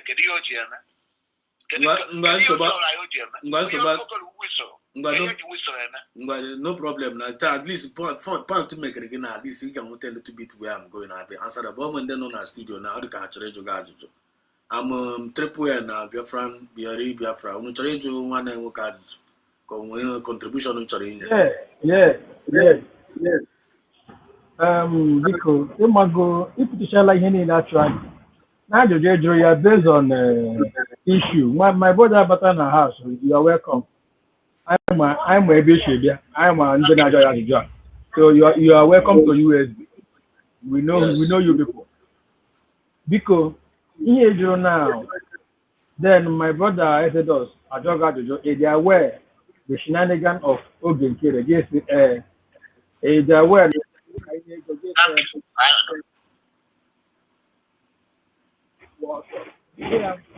Ndị Igbo na-atụ ilu ndị amaracha ala egwu okenye si ama ha ga-ego arụ ala ka ịma all these things mana aka ndọla azụ ọ dọlara with the effort of the government so far and what they have achieved in your eyes this is okenye in your eyes you're not seeing anything you're not onwe gị amaghị m ihe ọzọ ị chọrọ ịdachi ịhụ ya chọrọ ka ị gwa anyị ihe ị chọrọ ịhụ ịmago ndị be anyị dasị woto is not only buru egbe ga-abụọ ndị a nwanne m woto apịara ndị now ngụwa na onwe gị na-asị na ịhụghị ya amaghị m ihe ọzọ ngụwa na-achọ ịhụ adị m happy na ngụwa na jụọ gị yes na ịhụ ihe o mere ibi na ego gị nọ n'ime ya then outside that o nwere ajụjụ gị na constitution nwanne m nwoke haven't seen all those things that transpired knowing fully well that this government has started from the scratch. Any contribution again so far? Yes. Date. Because Saturamia. Thank you. Okay, thank you very much. Okay, you okay, I can get this because I never have opinion on your own opinion. Because I've been in democracy for almost something years. I like in democracy. So, here my work about that now. After declaration, that night, I know some new ground that everything had to go okay. That declaration. One name why goes a doctor. Man, I'm a doctor because I go too much. I put the boy. So, that declaration. But after that declaration, nothing. Okay, get the only only one thing, not Biafra. One of the promise here, heaven and earth. Up at Saturday, or Papa in Canada. One is something bad judge to go. It's something Yeah, we can do go. Yeah, we can do it. Apart from that declaration, nothing. For me, my own opinion, I don't see anything. Only declaration, finish. My own opinion. It's something bad judge to go. It's something bad judge to go. And the woman now, you give a bit of age. Go on now as an elderly man. You are not behaving like an elderly man here. Actually, God, you sabe bad judge to go. You thought try to judge to go. As judge to go back it now. Since that, after that, the declaration of Biafra now, no influence, this shenanigan of Ogre and all the stuff in Akron, all the delays and all those things. And what is your own contribution? What is your own contribution? After that declaration, it will go as for December 2000 also January 2000 this year, 2025. And so on. Something important. In our that no way go well. I joke. The moment go well, I used to go down here and something. Now I need to now when can I so to you now in a kawa now gente because kind of this serious here. To you now in a kawa now no way anything in a far at all. The USB name maybe. Come on, can I kawa? Germany said null. Well, so bad. I go you could. I go. Declaration have been able to you. Well, so bad. I go tomorrow. Even USB, but no action, nothing. Man, you are lying. You are don't lie. Because don't lie. Don't come here. Listen. Okay. Listen. Don't come here and lie in this channel. I'm off this phone on your ears. Don't come here and deposit lie here. Don't come here and lie here. You have to be very, very careful. Don't come here and do blackmail in this channel. It is what my neighbor, but it is what my neighbor. Don't come here and open your mouth and bring any illegal allegation against somebody in this channel. Don't say that. Can't go no way anything for at all. No, they may nothing. It can't believe you. You know, come and ask me believe in a USB. But listen, let us tell you. Listen, number one, I want you to change that word. That no way you need to know the man. That is a bloody lie from the pit of hell. And yeah, withdraw the statement. Mazi, can go one or two things. Mazi, he cannot register Gente. He can't register such word now this place. Also. Mazi, can go one or two things. Oh, it's not here na viable again. Actually, come joy and away in Hanem when you call when you should go. He's not contributing shit. Onya now onya ashi. $1 now a penny. He has not contributed. Inya undi ashi. Onya umoke na gossip na gari up and down from platform to platform. Agents of darkness. Right. Now body everywhere now kinyo. Oh this man, Amamia, Ahia William, if I'm not mistaken. Mauno you kwezo kunyo ahia. More yana kopo punyanya. Na koka dasabo na nyuni yanshia eri.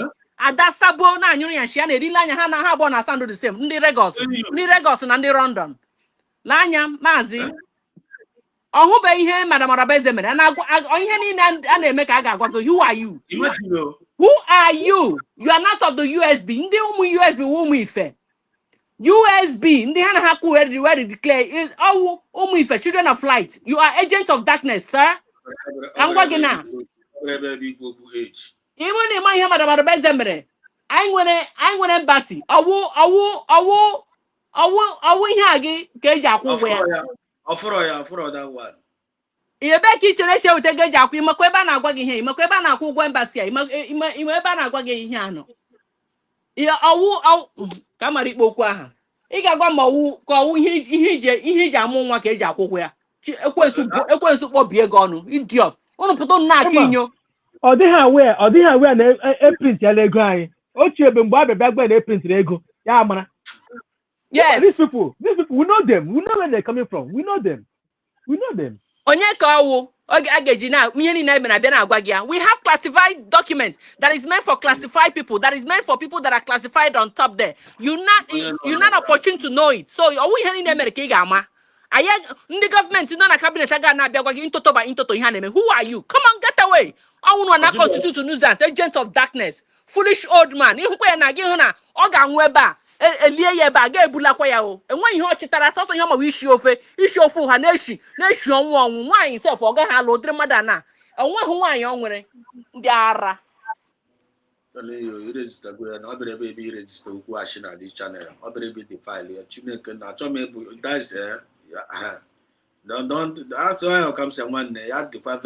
Why can you come here and come and register that kind of rubbish?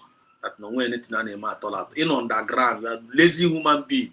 No anything to contribute. You are doing shit, nothing. You never know that you get through the league no way being underground. Have you also get in your name? Okay, you go get Biafra game.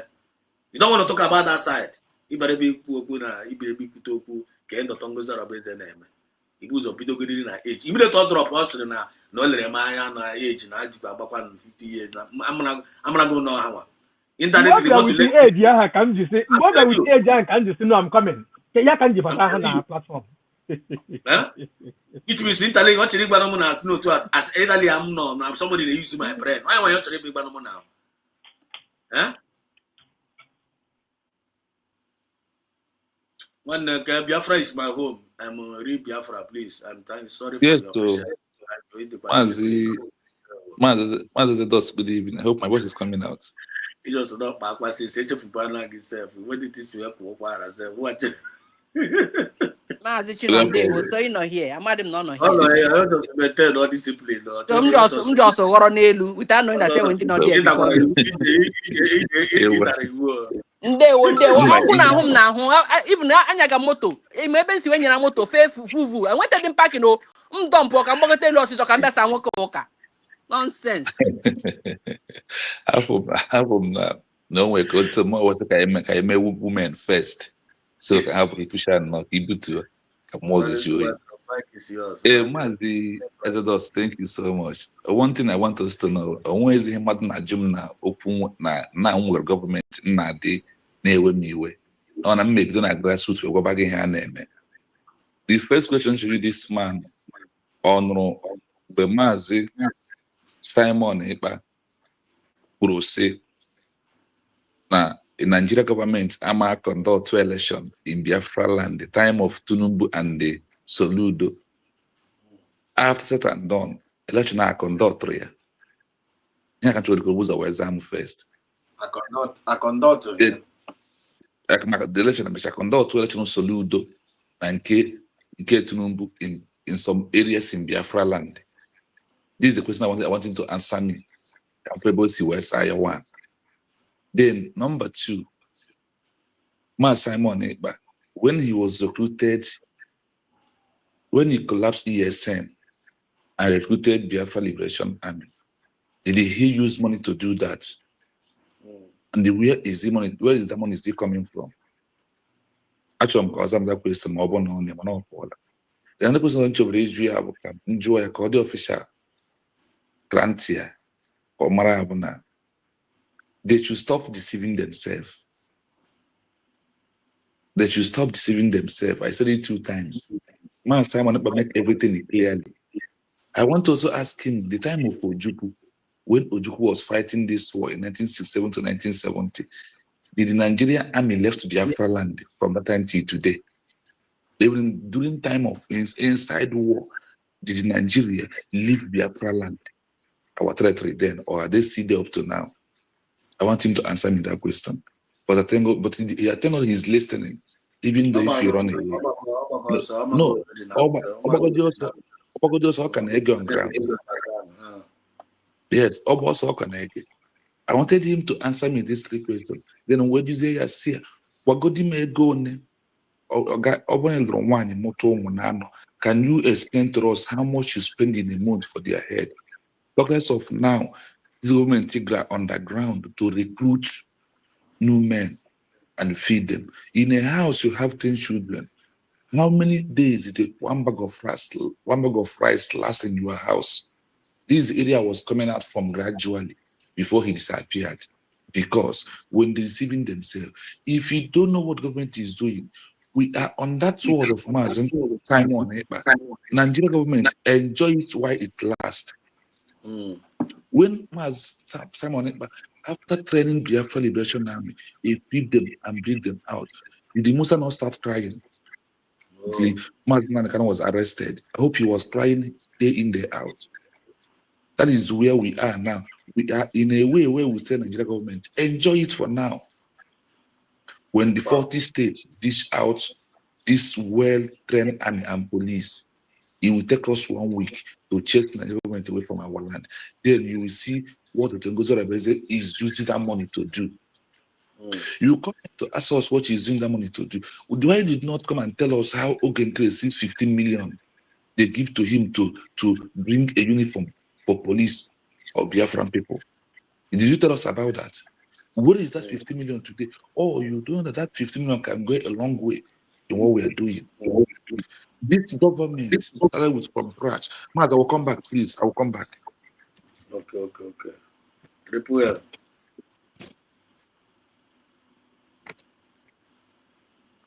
Okay, okay. That's Mazzetino.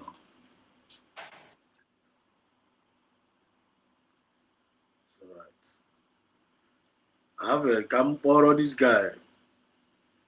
Camporo, people like this person that called in here and which I thank. I like his braveness. But I'm not exposed. All these manipulators, all these man who compete now, so freedom fighters, all how they are. They know they make sense. Every drop of virus, every register. The USB government is not doing anything at all. Propaganda. That is what they are known for. The DOS in Nigeria. Hiding. They pretend they are. I don't know the again. We have a message for you. Like only tune here. Only tune no video here. I want a message for you people. The way about. No one. We had photocol on. Again. It seems that no denzuzu. That is abụọ unu achọghị ịbara onwe unu uru. Unu na-edeceive onwe unu all in the name of Biafra. Agwana m unu, keep my name out of your mouth. Gabalu na onwe unu, nya bịakwute, don't come to my page. Welcome protocol now. I know you are still here watching. This message, this girl now one of you before. This girl now warning. Not choose you. Not choose you at all. No dojo. So you know a pushing them to do propaganda against innocent one. This girl, you people, I'm going to use each other. You better be some more na one your age. They dispose you 50. Automatically I'm gonna go immediately top the number and say I'm on there. I be have a blue age. I better can call age. Otu akunu proko no sekuna samere pa wo bere nwa no dey suppose na nwere adult ndị ga na handle ya better edere adult asige nwa na ewe adult na why wo bere nwa ji na use go auta kan say akụkọgharị things etusiarị things up and down just to pour it's also here ma we na pause harị mind ndị mmadụ so see how na pause harị mind ndị mmadụ. That is what they are good at. Chineke na nyego nyinye as a Biafran, whether you are old, whether you are young. Bring that to Ninyega. Guy things na gaga.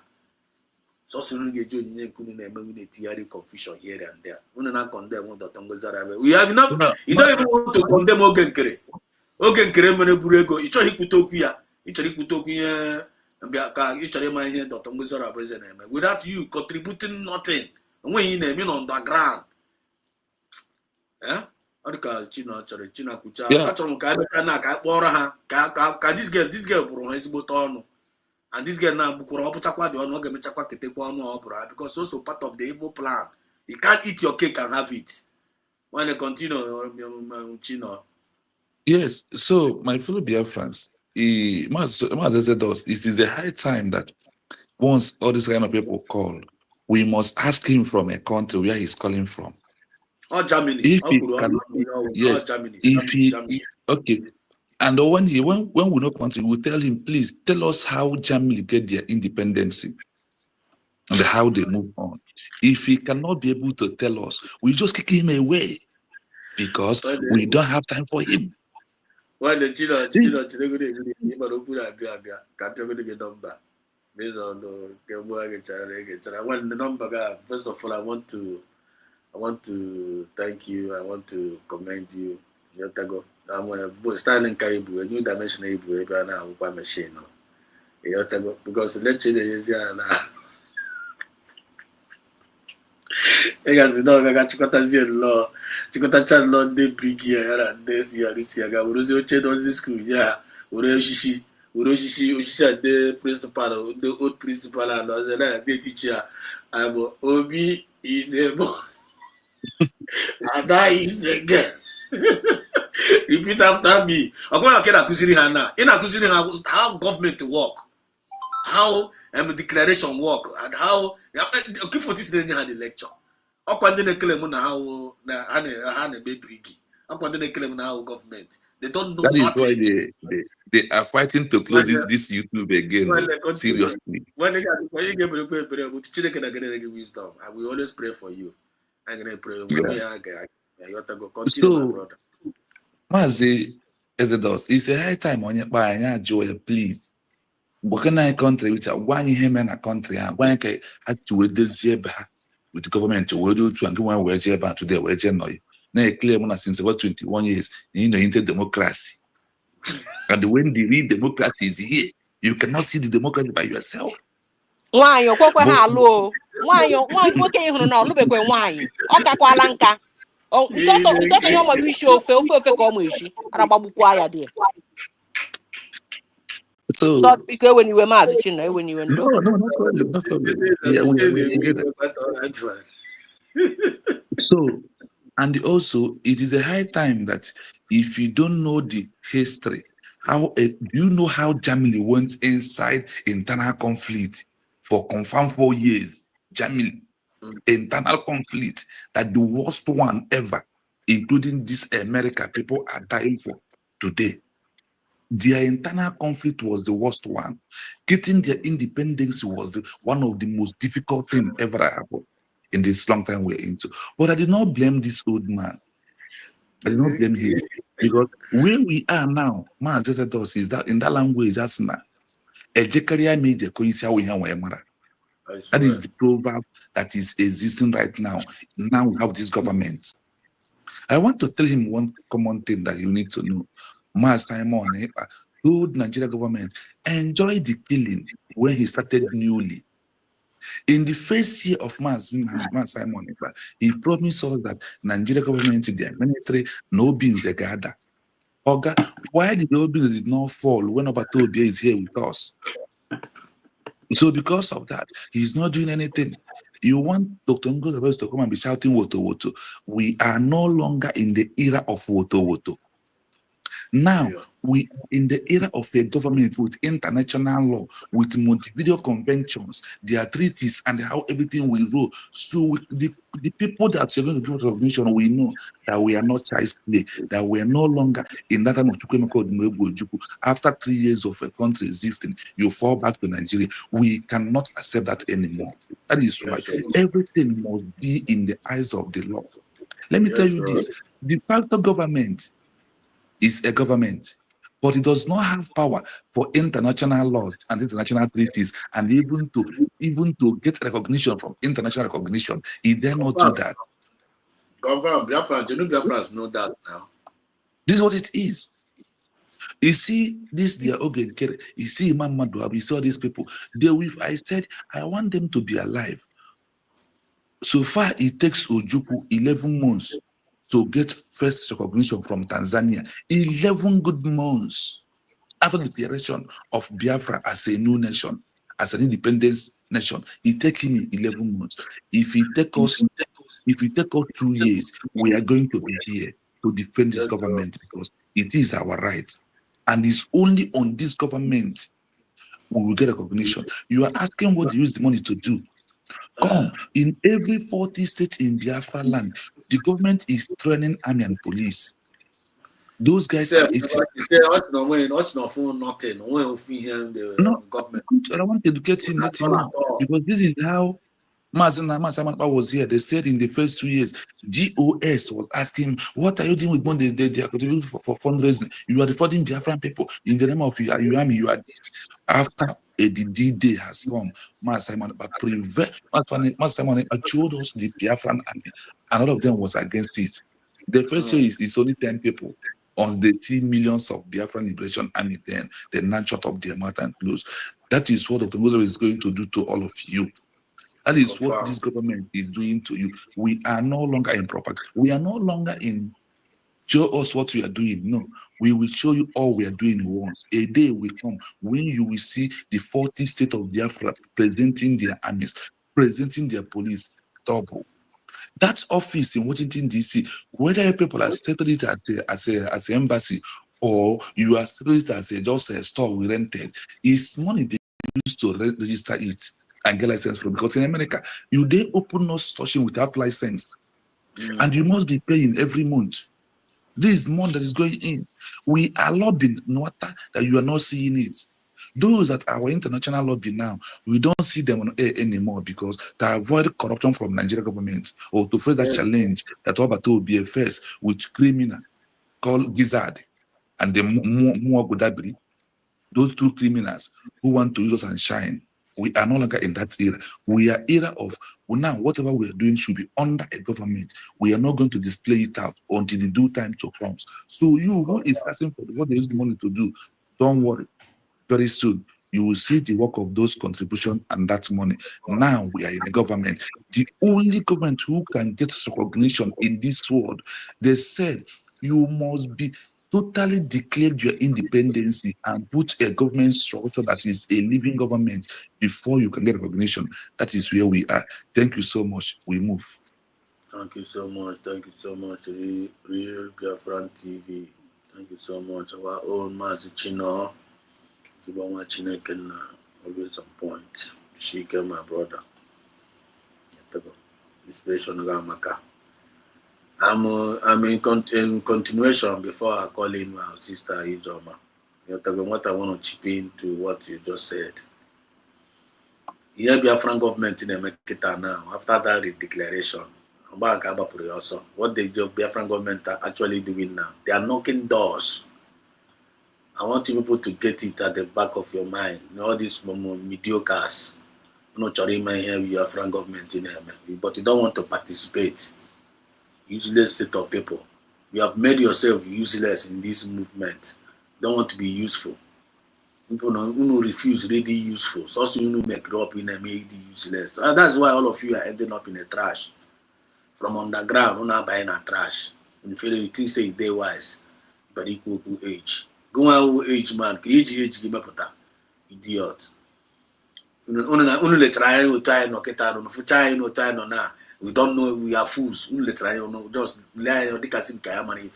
Elderly people like us, matured men, scientists everywhere. Look at them in the cabinet. Much are they not just 70, not are they my 80 self. And they are but not dispassionate, still fighting for their next generation. Can't save one. So what the government is doing now, listen very, very carefully. I know if you are still there. And people like you, the government, and after that declaration, Anna Kwaka na doors. I'm ambassadors. Then Kwaka USB with ambassadors. They are highly learned ambassadors who the someone mind go Akuko. Anna Kwaka na doors, country to country. Akwaka na door. If you open door for us, Biafra go enter in. Me para you door. I know we have declared our nation. That's what Mazi Biafran Chino is trying to educate them. Trying to educate them. I don't know whether they are pretending. We know all these things now. And they have hammer, but they are just there. They were paid agent. Chino, hammer the thing. Hammer. But they decided to do otherwise. Because how we pay the agent, how they destroy what is Kabakuna again? Could get on because USB government, doors. They are knocking doors.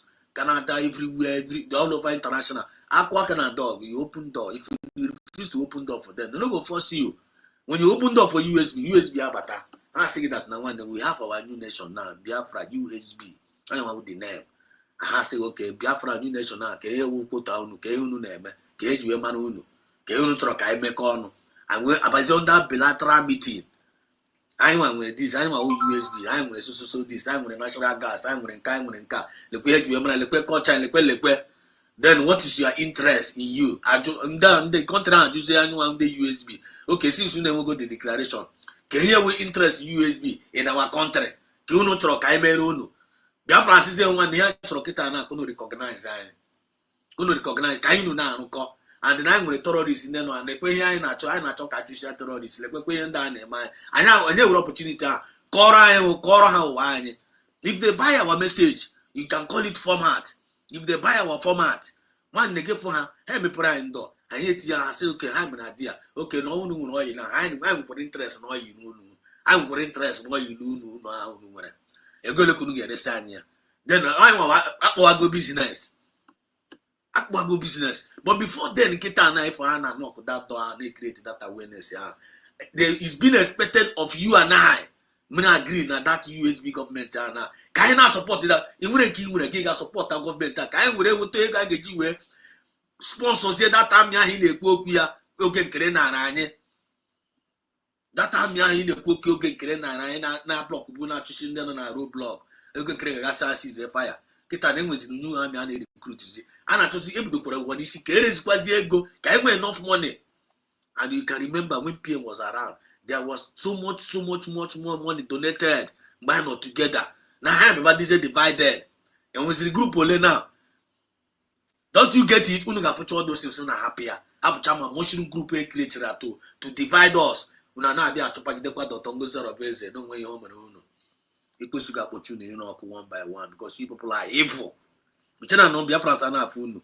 Biafrans have known all of you. Sako Chakana Doam, that's the one the countries will not say, one day we are interested in your own oil. I know, Papa. I just say, the Pelicu game, only game, I game, Nuka. And we have all the relation. No, doors have been knocked up, and many people are making go door. We're going to talk about you know the info, because you are not when you are involved. You but any hand name, game money fan name. You can't outside the gate now. If name inside the gate, are you mad? When is EJ, please take the mic. I also can add up to what our brother said. Mazi happened that ikushike has age. How you wear white hair? Or getting wear white hair. A lot of people wear white hair, but they lack wisdom. They are more of chaff. And when you know honey. So don't come and bring issue of age here. According to Chamaka Jeres, we're seeing a wine who are your mammy. Why they hear and you know what they got the cake Biafra, Honamagi Pale, Gina cowards everywhere. Ya got to declare check Biafra, Magin Negin and Naginaga Hemeli. Munya Ginaga Hemeli self. Munya Gagaba liquor plane, Iba plane self, on when Donna told your coca for qua. Why go back and forth? Got to declare charity, no be here now.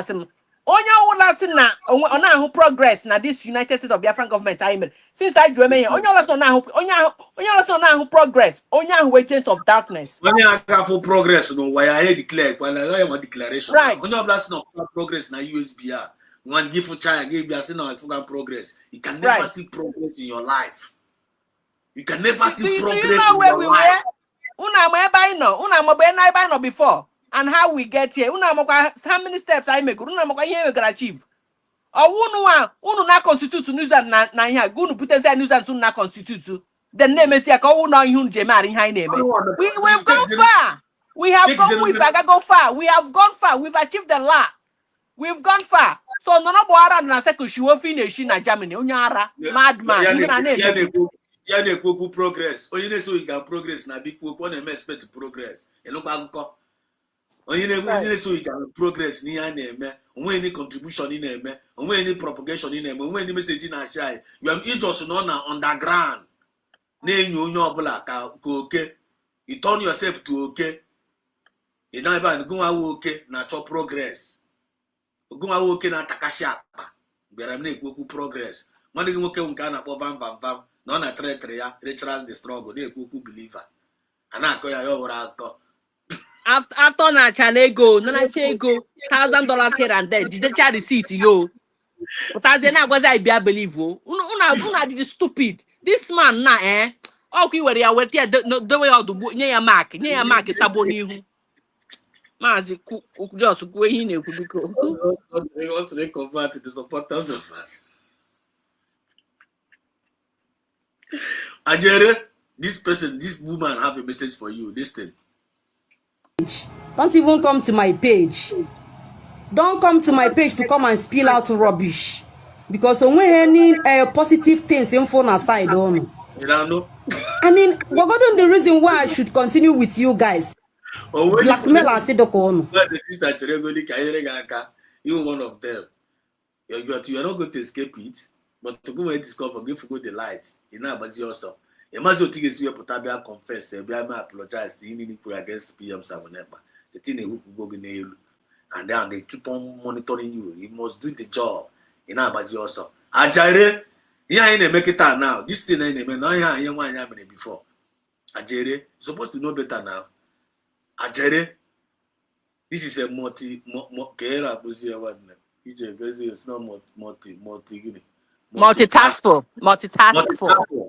multitaskful kaijinu now. While we are addressing you, we are addressing your colleague. Because this girl in Enaya, one of your colleague, she did this thing in PM Samuneba. You also did it. You may during that time. Give a fan dog grace and a second chance. You're gonna look at what this woman is telling you. Also, you have never seen anything positive from Una side. From Una side, because all of you people are agents of DOS. Na government ya. Agent because na meta when you diche na DOS. When you diche. Yeah? You be say ba na ga akora ya ko believer. After you kwachara akwa na street. After you kwachara nwanyi na ehuru na anyu mamiri.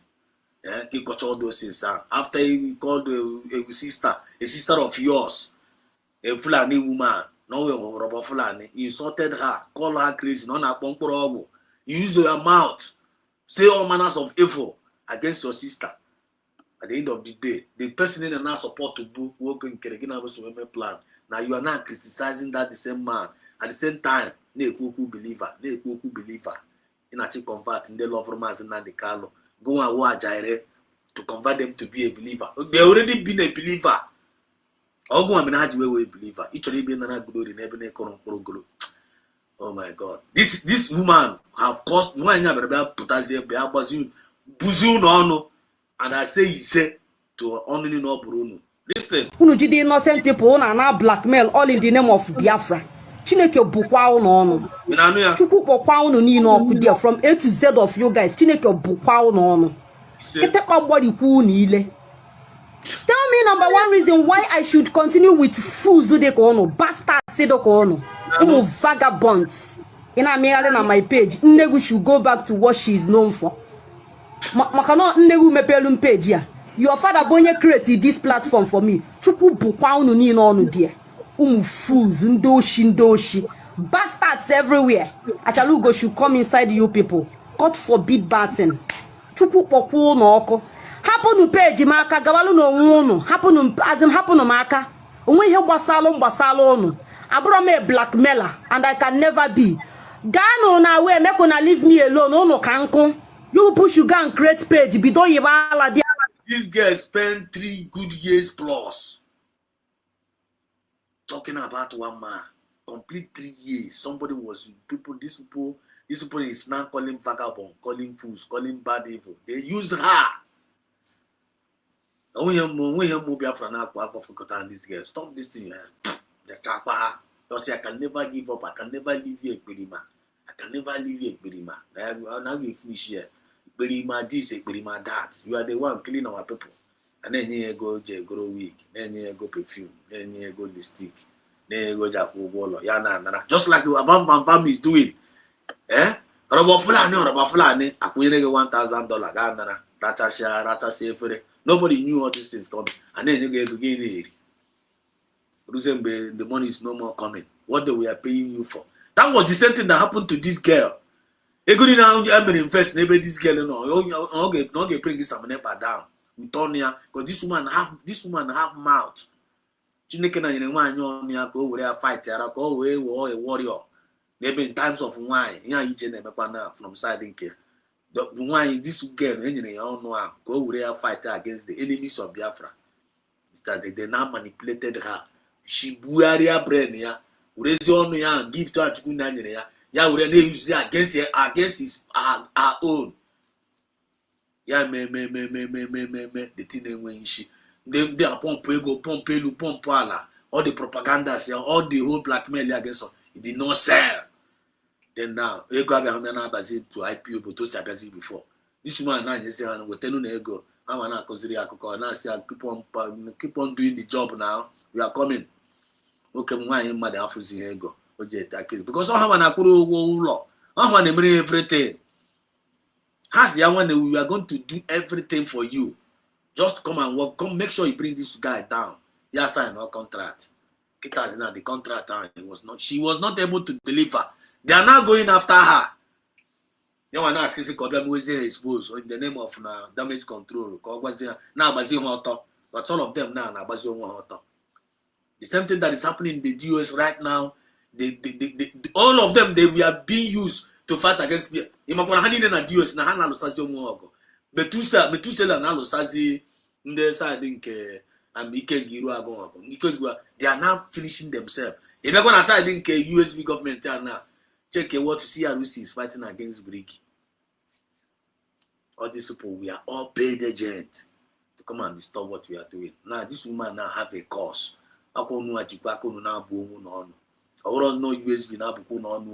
This course is coming directly from one of you. No two. This woman Jiaka na bu no and the toast na bu no because this is on Abu Nabu already. Ono if on Abu now, Biafrans have already cost you people because of you number. One no confirmation. In the name of Biafra, leave my page alone. Happen to page maka sinu n'ebe no Polo no mo happen no maka ajugo mo no. Make una leave me alone. Happen na Achaluga aka. Not be by force to talk about Biafra. Or by force. To talk about Biafra is not by force. Mo una leave me. Jacob put your wife, make she come talk about Biafra. Happen no maka make una leave me. Happen na Achaluga aka. Jenu mebi hono. Make una leave Achaluga alone. Obokwa by force to talk about Biafra. Kucho no dia. Obokwa by force to talk about Biafra on social. Jebelu no, go and bring out your wife. Let your wife come and talk about Biafra on Facebook. Happen no maka. Onwe he jikolo mo no. Onwe he photo call mo no. Happen no maka. Me post, don't go there and start saying go back to what you are known for. Chineke buon negono. Chineke kwa your generation soko. What am I known for? What am I known for? Gini ka no for? Gini ka eji malum. Chukwu na bu no. Happen no mayaka polo no blackmailers ndo ogbachu mo na leave me alone. Happen no mayaka make una leave me. Gawalu no happen no my page aka. Gawalu no is not by force to talk about Biafra na my page. Or by force. Mona go carry on a wife come out, make she come they talk about Biafra, not Achaluga again. Achaluga do too busy for this rubbish. Chineke wow no oko. Achaluga do too busy for this nonsense. Mona leave me. I know they talk again, or by force. Or force. Is it by force? Or by force happen no maka ndo ocho. Nde Chineke bulono. Ndo ocho, ndo ogbachu. Vagabonds, blackmailers everywhere. Nde blackmailers, Mona leave me alone. Ona blackmail uzinem. Ona blackmail uzinem. Una be by force, so by force. Happen no maka. Metu, don't mind them. Happen ha. Metu, see, let me tell you, Metu. Hapu her, they should continue running mad on my page. Hapu maka obrozi by for mezi. I know they do again. Hapu maka. My page is my page belongs to me, not them. I created this page, not be them creating for me. So they will not tell me what I will be doing on this page. They should go their way. Hapu maka. Nda should leave me alone. They should go their way and allow me to be. Achalu go kambo. Hapu maka kan no alone. Abu by force to talk about Biafra on Facebook. Not be by force to talk about Biafra on my page. They should leave me alone. Hapu maka. They should go their way. Blackmailers mona leave me alone. Gabalu no wono. Gabalu no wono ndocho. Nde chineke bulono. People chineke bulono mona leave me alone. Happen on my aka kamelo wam. Happen on my aka. Make I do my thing by myself. Ndojo. Gossipers. Gossipers ndocho chineke bulono mona leave me alone. Happen na chaluga aka. Kachalugo billing via. This page that is obreba ne kumaka Biafra. Go your way and allow me to be. Make una leave Achaluga alone. Happen Achaluga aka. Mona leave me. I no do again. I know they talk again. Gabalu no one ndojo. Bad people everywhere. Ndojo. Blackmailers. Onyu did na blackmail we. Onu did innocent people on blackmail we harasa. Onu na fight for Biafra. That is Otuaka Mazen Nandi can see we make the we lo level on today. Chuku wakwa ono oku. Chineke obukwa unu ni no munu na ejiri akụkọ onwe ihe gbasala unu munu na ejiri akụkọ 1 naira muna go na way. I know they do again abroad by force. No be una I see join this movement. Obu unu kan furu we join ya the movement mebelu no nwu unu nke unu Mazin Namdi can put then we continue for now. That is all of you are a bunch of fools, cowards everywhere. Mona they go na way mona leave me alone. Happen on my car. Happen on my cannot see any of them join this movement. Obo no can flew way better. Puano no mo puano na chalugo. Sitting on my page, puano no mundajo puano no. Mona leave me alone. Puano no na page, puano no mo. One of them na Arabo ago this woman Ekogo. The woman now is very, very depressed and the anxiety, everything now. All the Kuko Eko here. That's what we are talking about. This woman now, for good 3 years plus, Kamaya John and Berima. When you was on Berima in the morning, Berima in the afternoon, Berima in the night. And I join ya can hear someone at my again. Eh? Can you hear why I won't come again? Every day, Berima. Get us also know you and I need carbonare. Now I name is because of the game. The game didn't work out well for her. At the end of the day, Afuze and I want to win a very big mess. Where I can make a lot of enemies because of everyone they make please here, the masters here, then you go Jaracha go here. By doing so, this is senseless enough. This is senseless of Mazin, this is senseless of Mazin want to win a very big mess. But everyone this girl in a liar Ketana, this girl in a very big mess. Because of the truth, Yaga Bude Funala. Because of getting a go bribe. When you teach now, you want we also you blackmailers. You blackmailers. When they blackmailers now, this Biafra movement. You see not the DOS agent. When they the blackmailers now, this Biafra movement. You see not the Greeky working create and do bam. We also know blackmailers. So now blackmailers. The USB government and they make blackmail. The answer is no. They didn't support to get USB government. And when any of them if you name a blackmail outside there, who me find name a blackmail? Who me find name a the only yes, what's the yaga bagu ways you Adika Maziko choose. I see you there. Can you hear me? Yes, Maz, I can hear you loud and clear. There one others have spoken. So I will anything literally add up. I know rounding up. Okay, how much of now? Okay, it's not around. So I'm Triple M. You came back. Yes, you want to say something? Maz, good evening from my side here. Okay.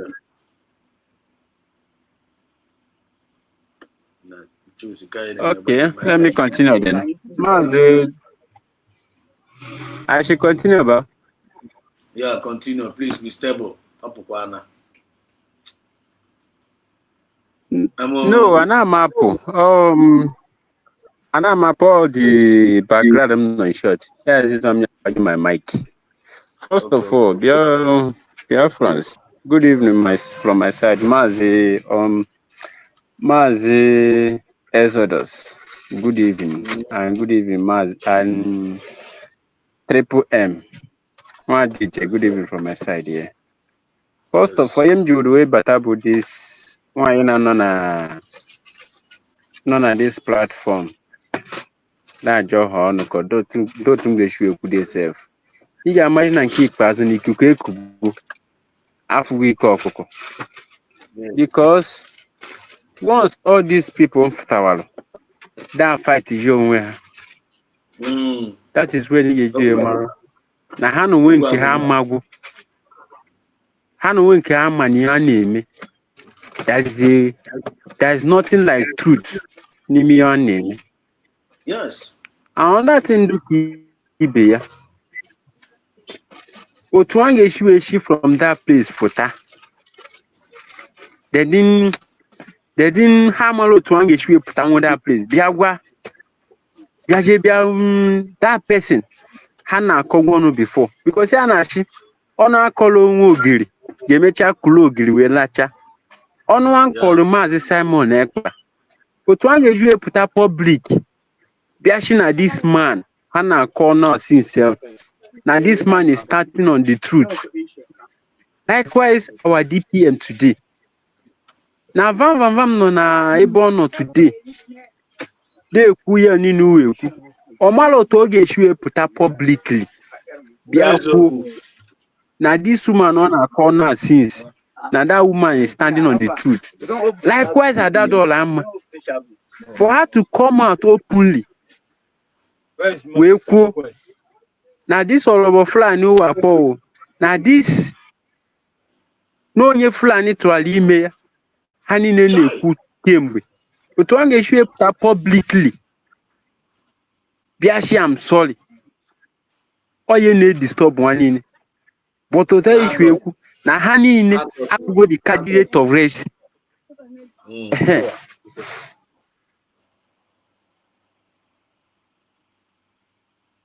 Honey from A to Z. I go a candidate of Red Sea. Because on Kick Pazuna, even every one of them, both man can follow men on the ground and Konya can follow women on the ground. Neighbor no that call all this story and I call today. Neighbor no that call all this story today. For them to come out and said, I'm sorry, that is just their problem. Because how am I going to ever hand I know that right? It declared on 29th of November 2024. But every one of them to just come out and said they declare that is just their problem. Because Hana Luguego, Hanguego Obala. But that's why I imagine I'm the canon Jewish. Once if Tahana from Willowing, for time in truth, Kuwaka water, and that truth will speak for you. Exactly. But once you Hanaka getting nego Obala, Genalego, Kimwe Kemegidi name. My brothers and sisters, this one at the track before. You also were good me because all those things in nature they will come back to come and fight you. If you do not stand well, they're going to fall you. If you did not stand well, they're going to defeat you in the process. 100%. That is when everybody once in a stand on the truth. Don't allow money. Stand on the truth. Don't allow money. Yes, don't allow money to take over your spirit. Don't allow money to take over you. Just stand on the truth. And that truth, Meriama Zinam the canning on day born not today. Getting to 5 to 4 years. 5 years now, self. Come more than this kind of since 2015. Can they try since 2015. Even when they buy Python dance. No ni na follow book. ọ bụ na ohe eziokwu ekwu Maazị Nnamdi Kanu Amanda anụghị akụkọ ya today, but because of that truth alone, that is what that keep me alive till today. Everybody have to stand on the truth, and that truth shall set everybody free. This woman who put her here today, that call this akụkọ Futabanu within that United States of Biafra get declared on 29th of November. They are not going to say that. Or ha just biara agba okwu okirikiri. Makwara amara ịgbacha ya okirikiri. Ịgbachakwa ya okirikiri. Ị ga-emechakwa batakwa n'ebe a na-ekwu okwu. Why can't you come out openly? Why can't you come out and speak? Telling you. But they will never say that. Because onye machara eziokwu dị ekpuchi aka. Onye abụ onye alụran. Ha niile bụcha alụran. Alụran abụ na-disturb. The evil and jealousy ndụcha ha n'ime can never allow them to speak out. The evil and jealousy and ihe ahụ n'obu wee pụtawa n'ije nwere onwe. Ihe ahụ n'obu wee bịawa maka nwere onwe. You want to be the head. I want to be the head. That's just their problem. Problem.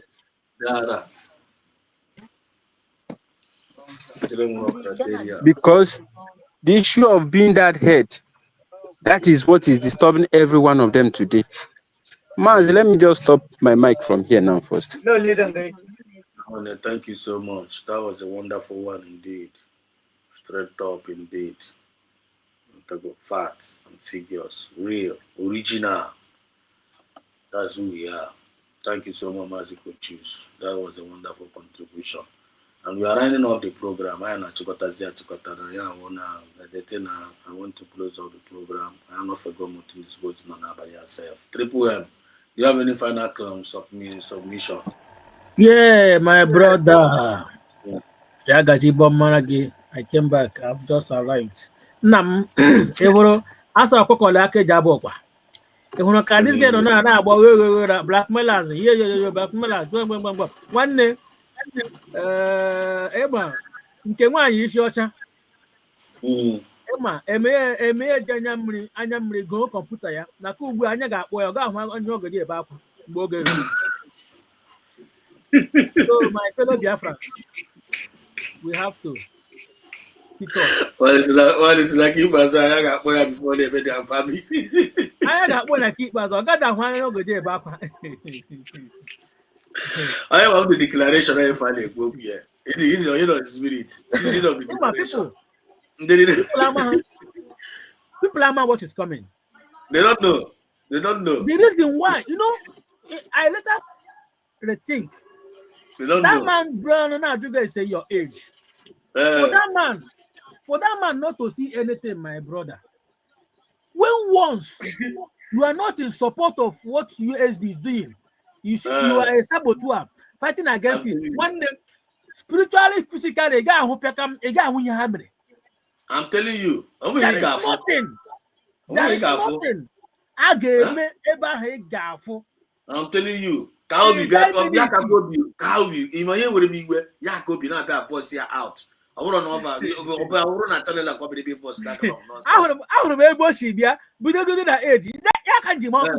I came back to platform. I came back. Yeah. So this guy better be calculated. For the fact, I support this USB one day. Because I get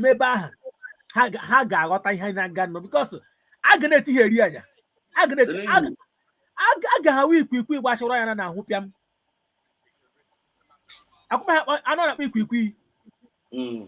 I got week Tiwanya, Manona, Holiam, Nehi. Dara. Otago Shadi, my fellow Biafras. I forgot that declaration. Give me for that. Reality. Oh, reality. You only can do myself in the treaty. The good topic now, season of declaration. We are convinced. You go, you know, get an name, I declare go Biafra. I can declare in a probably got a USB. USB ọkwa ihe all the way. na-akpọ ọkwa ma ihe na-akpọ isi anya oye onye ọbụla nwere isi anya oye gị ọ gara etinyechi anya ka ọhụ peka ma ọ gaghị ahụ ọ gara etinyechi anya kpi werecha ma eyebrow ya nelechi anya elu ka ọ gwụpịa m nwanne ọ gaghị ahụ the man can be bepon ya si na onwe anything all at all na emere the imagine asatan ya ọwụ na na-eji abalị ahụ ụzọ ọ gaghị ahụ so far all the ignorant of what we are doing as long as he is ignorant of what we are doing when ọ gaghị ahụ ya m anya ya gị ahụ peka m daga ọ ga-ebie even I declare when the triple M I declare na abalị a n'elu isi ya ebe ọ sị na onwe ọ na-afụ the USB there onwe ni tụrụ ọbụla ga-afụ n'ụwa ya onwe ya ọ ga-afụ n'ụwa ya ihe ọbụla wụ ihe ọma ga-esiri ihu ya gafe ọ ga-ahụ ya ihe ọbụla wụ ihe ọma ga-esiri ihu ya ha firi ha dị smart abi ọwụ naanị ya o nga ha niile ha o I swear ha ga-anọ n'otu ihe ọma echi ha n'anya fee ha na-achesi ele mgbe ọ ga-abịa elechi asị ihe ọma ọ ga-abịa kwụrụ asị ihe onye ọma epeele so shall it be unto them all of them fighting against what we're doing. Ha ga-anọrọ ofe mmadụ na-echi mmụọ ha ga-anọrọ n'ihe ha ga-anọrọ n'ihe ote yitere akpọ ha n'anya ote ọngọ ha m n'olu ya gazie my brother. Confirm. Thank you so much, my brother. You have said it all. That's what we are saying it. We see that now una free form and name na USB. We are declaring upon you season of declaration. Otherwise we're gonna feel and declare USB. I stand there mat today. You go una pusi ni here. I declare here who no ya we are the Suez stand bam. Ejide na aka na agbare na akuzi aka na door every day with USB. And the thing about season now. Kita na ka bidoro na regret we. Ma he na agba ara na nke igbazu so USB ara na asị ka akwụsị mgba so USB make wago sense now o make wago wave and onwezi and only one the final destination and that one na achọ ka akwụsị nda ka ha riru na that final destination now because eru ala ya na onwezi ọzọ na akọ na with that name USB a ga-eji ya wee kọ nka with everything anwa ihe a na-egbere now then ha bịasịkwa ka ha bịa nọ na bịa hide na bridge on the name of na ha na-reject the USB ahụ Biafrans no go pay attention to you because Anya Biafrans no na the Sajimbro. Anya no na Sajimbro. No putara na asị ha ka ha laklawa band azụ. Kitazi now. Otu ahụ si na afọ ihe ọma na eme na USB. Una ga afọ forma na ndụ unu. All of you that are ganging up against. We are declaring upon you. As Biafran is USB is rising. The same way you people will be going down. Otu no ga no underground na-enyo. Na-enyugharị monitoring spirit unu ga-anọgide underground now we disappear ya. We are declaring it upon you and so shall it be. We are telling you people that we the declaration are declaring USB when we are convinced. I be convinced. Read our lips. We are convinced that we love and support our USB government. We are declaring upon you all our USB the wound unu ga-ewegide iwe wee disappear ya n'ụwa unu chere unu ma ihe abi ya declare unu ga-afụ na ihe anyị fa kwuru na oge ka ọ ga na-eme n'ebe unu nọ unu ekwete na ọ na-aga ime asị m na if you refuse to self discipline yourself na ọ bụ ihe na-aga ihe iti gị ikwete na ọ na-eme then you know because aka Chineke nna we are not alone onwe ya nọchiri nwa ahụ ije gị na gbena nọchiri nwa ahụ gị na-abịa ata winch mana na-emete ga anụ ga-emete na ya ka soro ogo ị chọghị gị emete ka soro ogo ịchọ ka hapụ nke anyị ji n'aka ka anyị bịa sowe ego nwa n'onwe ihe iji you got nothing to give to us onye nke na-enyetụ anyị na wevuru ọ bụrụ na if you don't know what USB do USB is giving us hope ọ bụrụ na amaghị nke ọ bụrụ na onwe nke unu ji n'aka they are giving us hope unu a na-akọtọ USB unu nyere anyị hope onwe hope unu nyere anyị nke anyị nwere enwe ka unu chọrọ ebe nara anyị the only hope anyị nwere ka unu chọrọ ebe nara anyị and onwe nke hope unu a na-enye anyị. Supposed to opportunity knock one by one. That's NC for tonight's program. I want to use this opportunity to thank each and every one of us that are here tonight. Thank Masiko Choose for showing up tonight to come and add a voice. Triple M. They're always there, showing up tonight to add a voice. And our sister EJ, showing up tonight to add a voice. And every other person that is in the comment section, Fidelia Ibokwe, Afrongo, they were, Mommy, Guna Gozichonina, and other people that have entered here and jumped out. Guna Gozichonina, Radio, Biafra, Mazichino, Ekelengirian, Chuku Gozichonina. So long live Mazin Nandikalo, our supreme leader. Long live. Long live PM Samanepa, our leader. Long live. Long live Totongo Zarabeze, DPM, Totongo Zarabeze COS of our time. Thank you, Jiwan Yoma, Normal, Comrade Omao, our lioness, the Mama Biafra, I'll go and they have.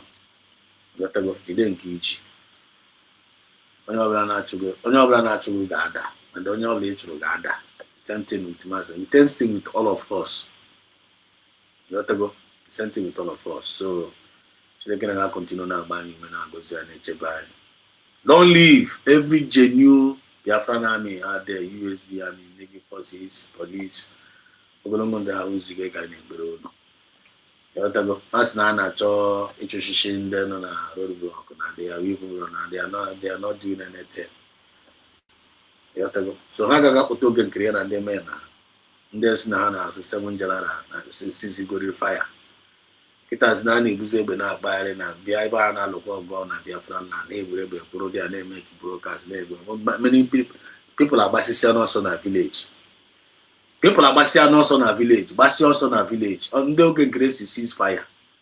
He sees fire now, extend damage, bone or kigger, now bone black pata every day. How many Biafran liberation is the army, the ongoing genocide going in our land. How many is only was thereby?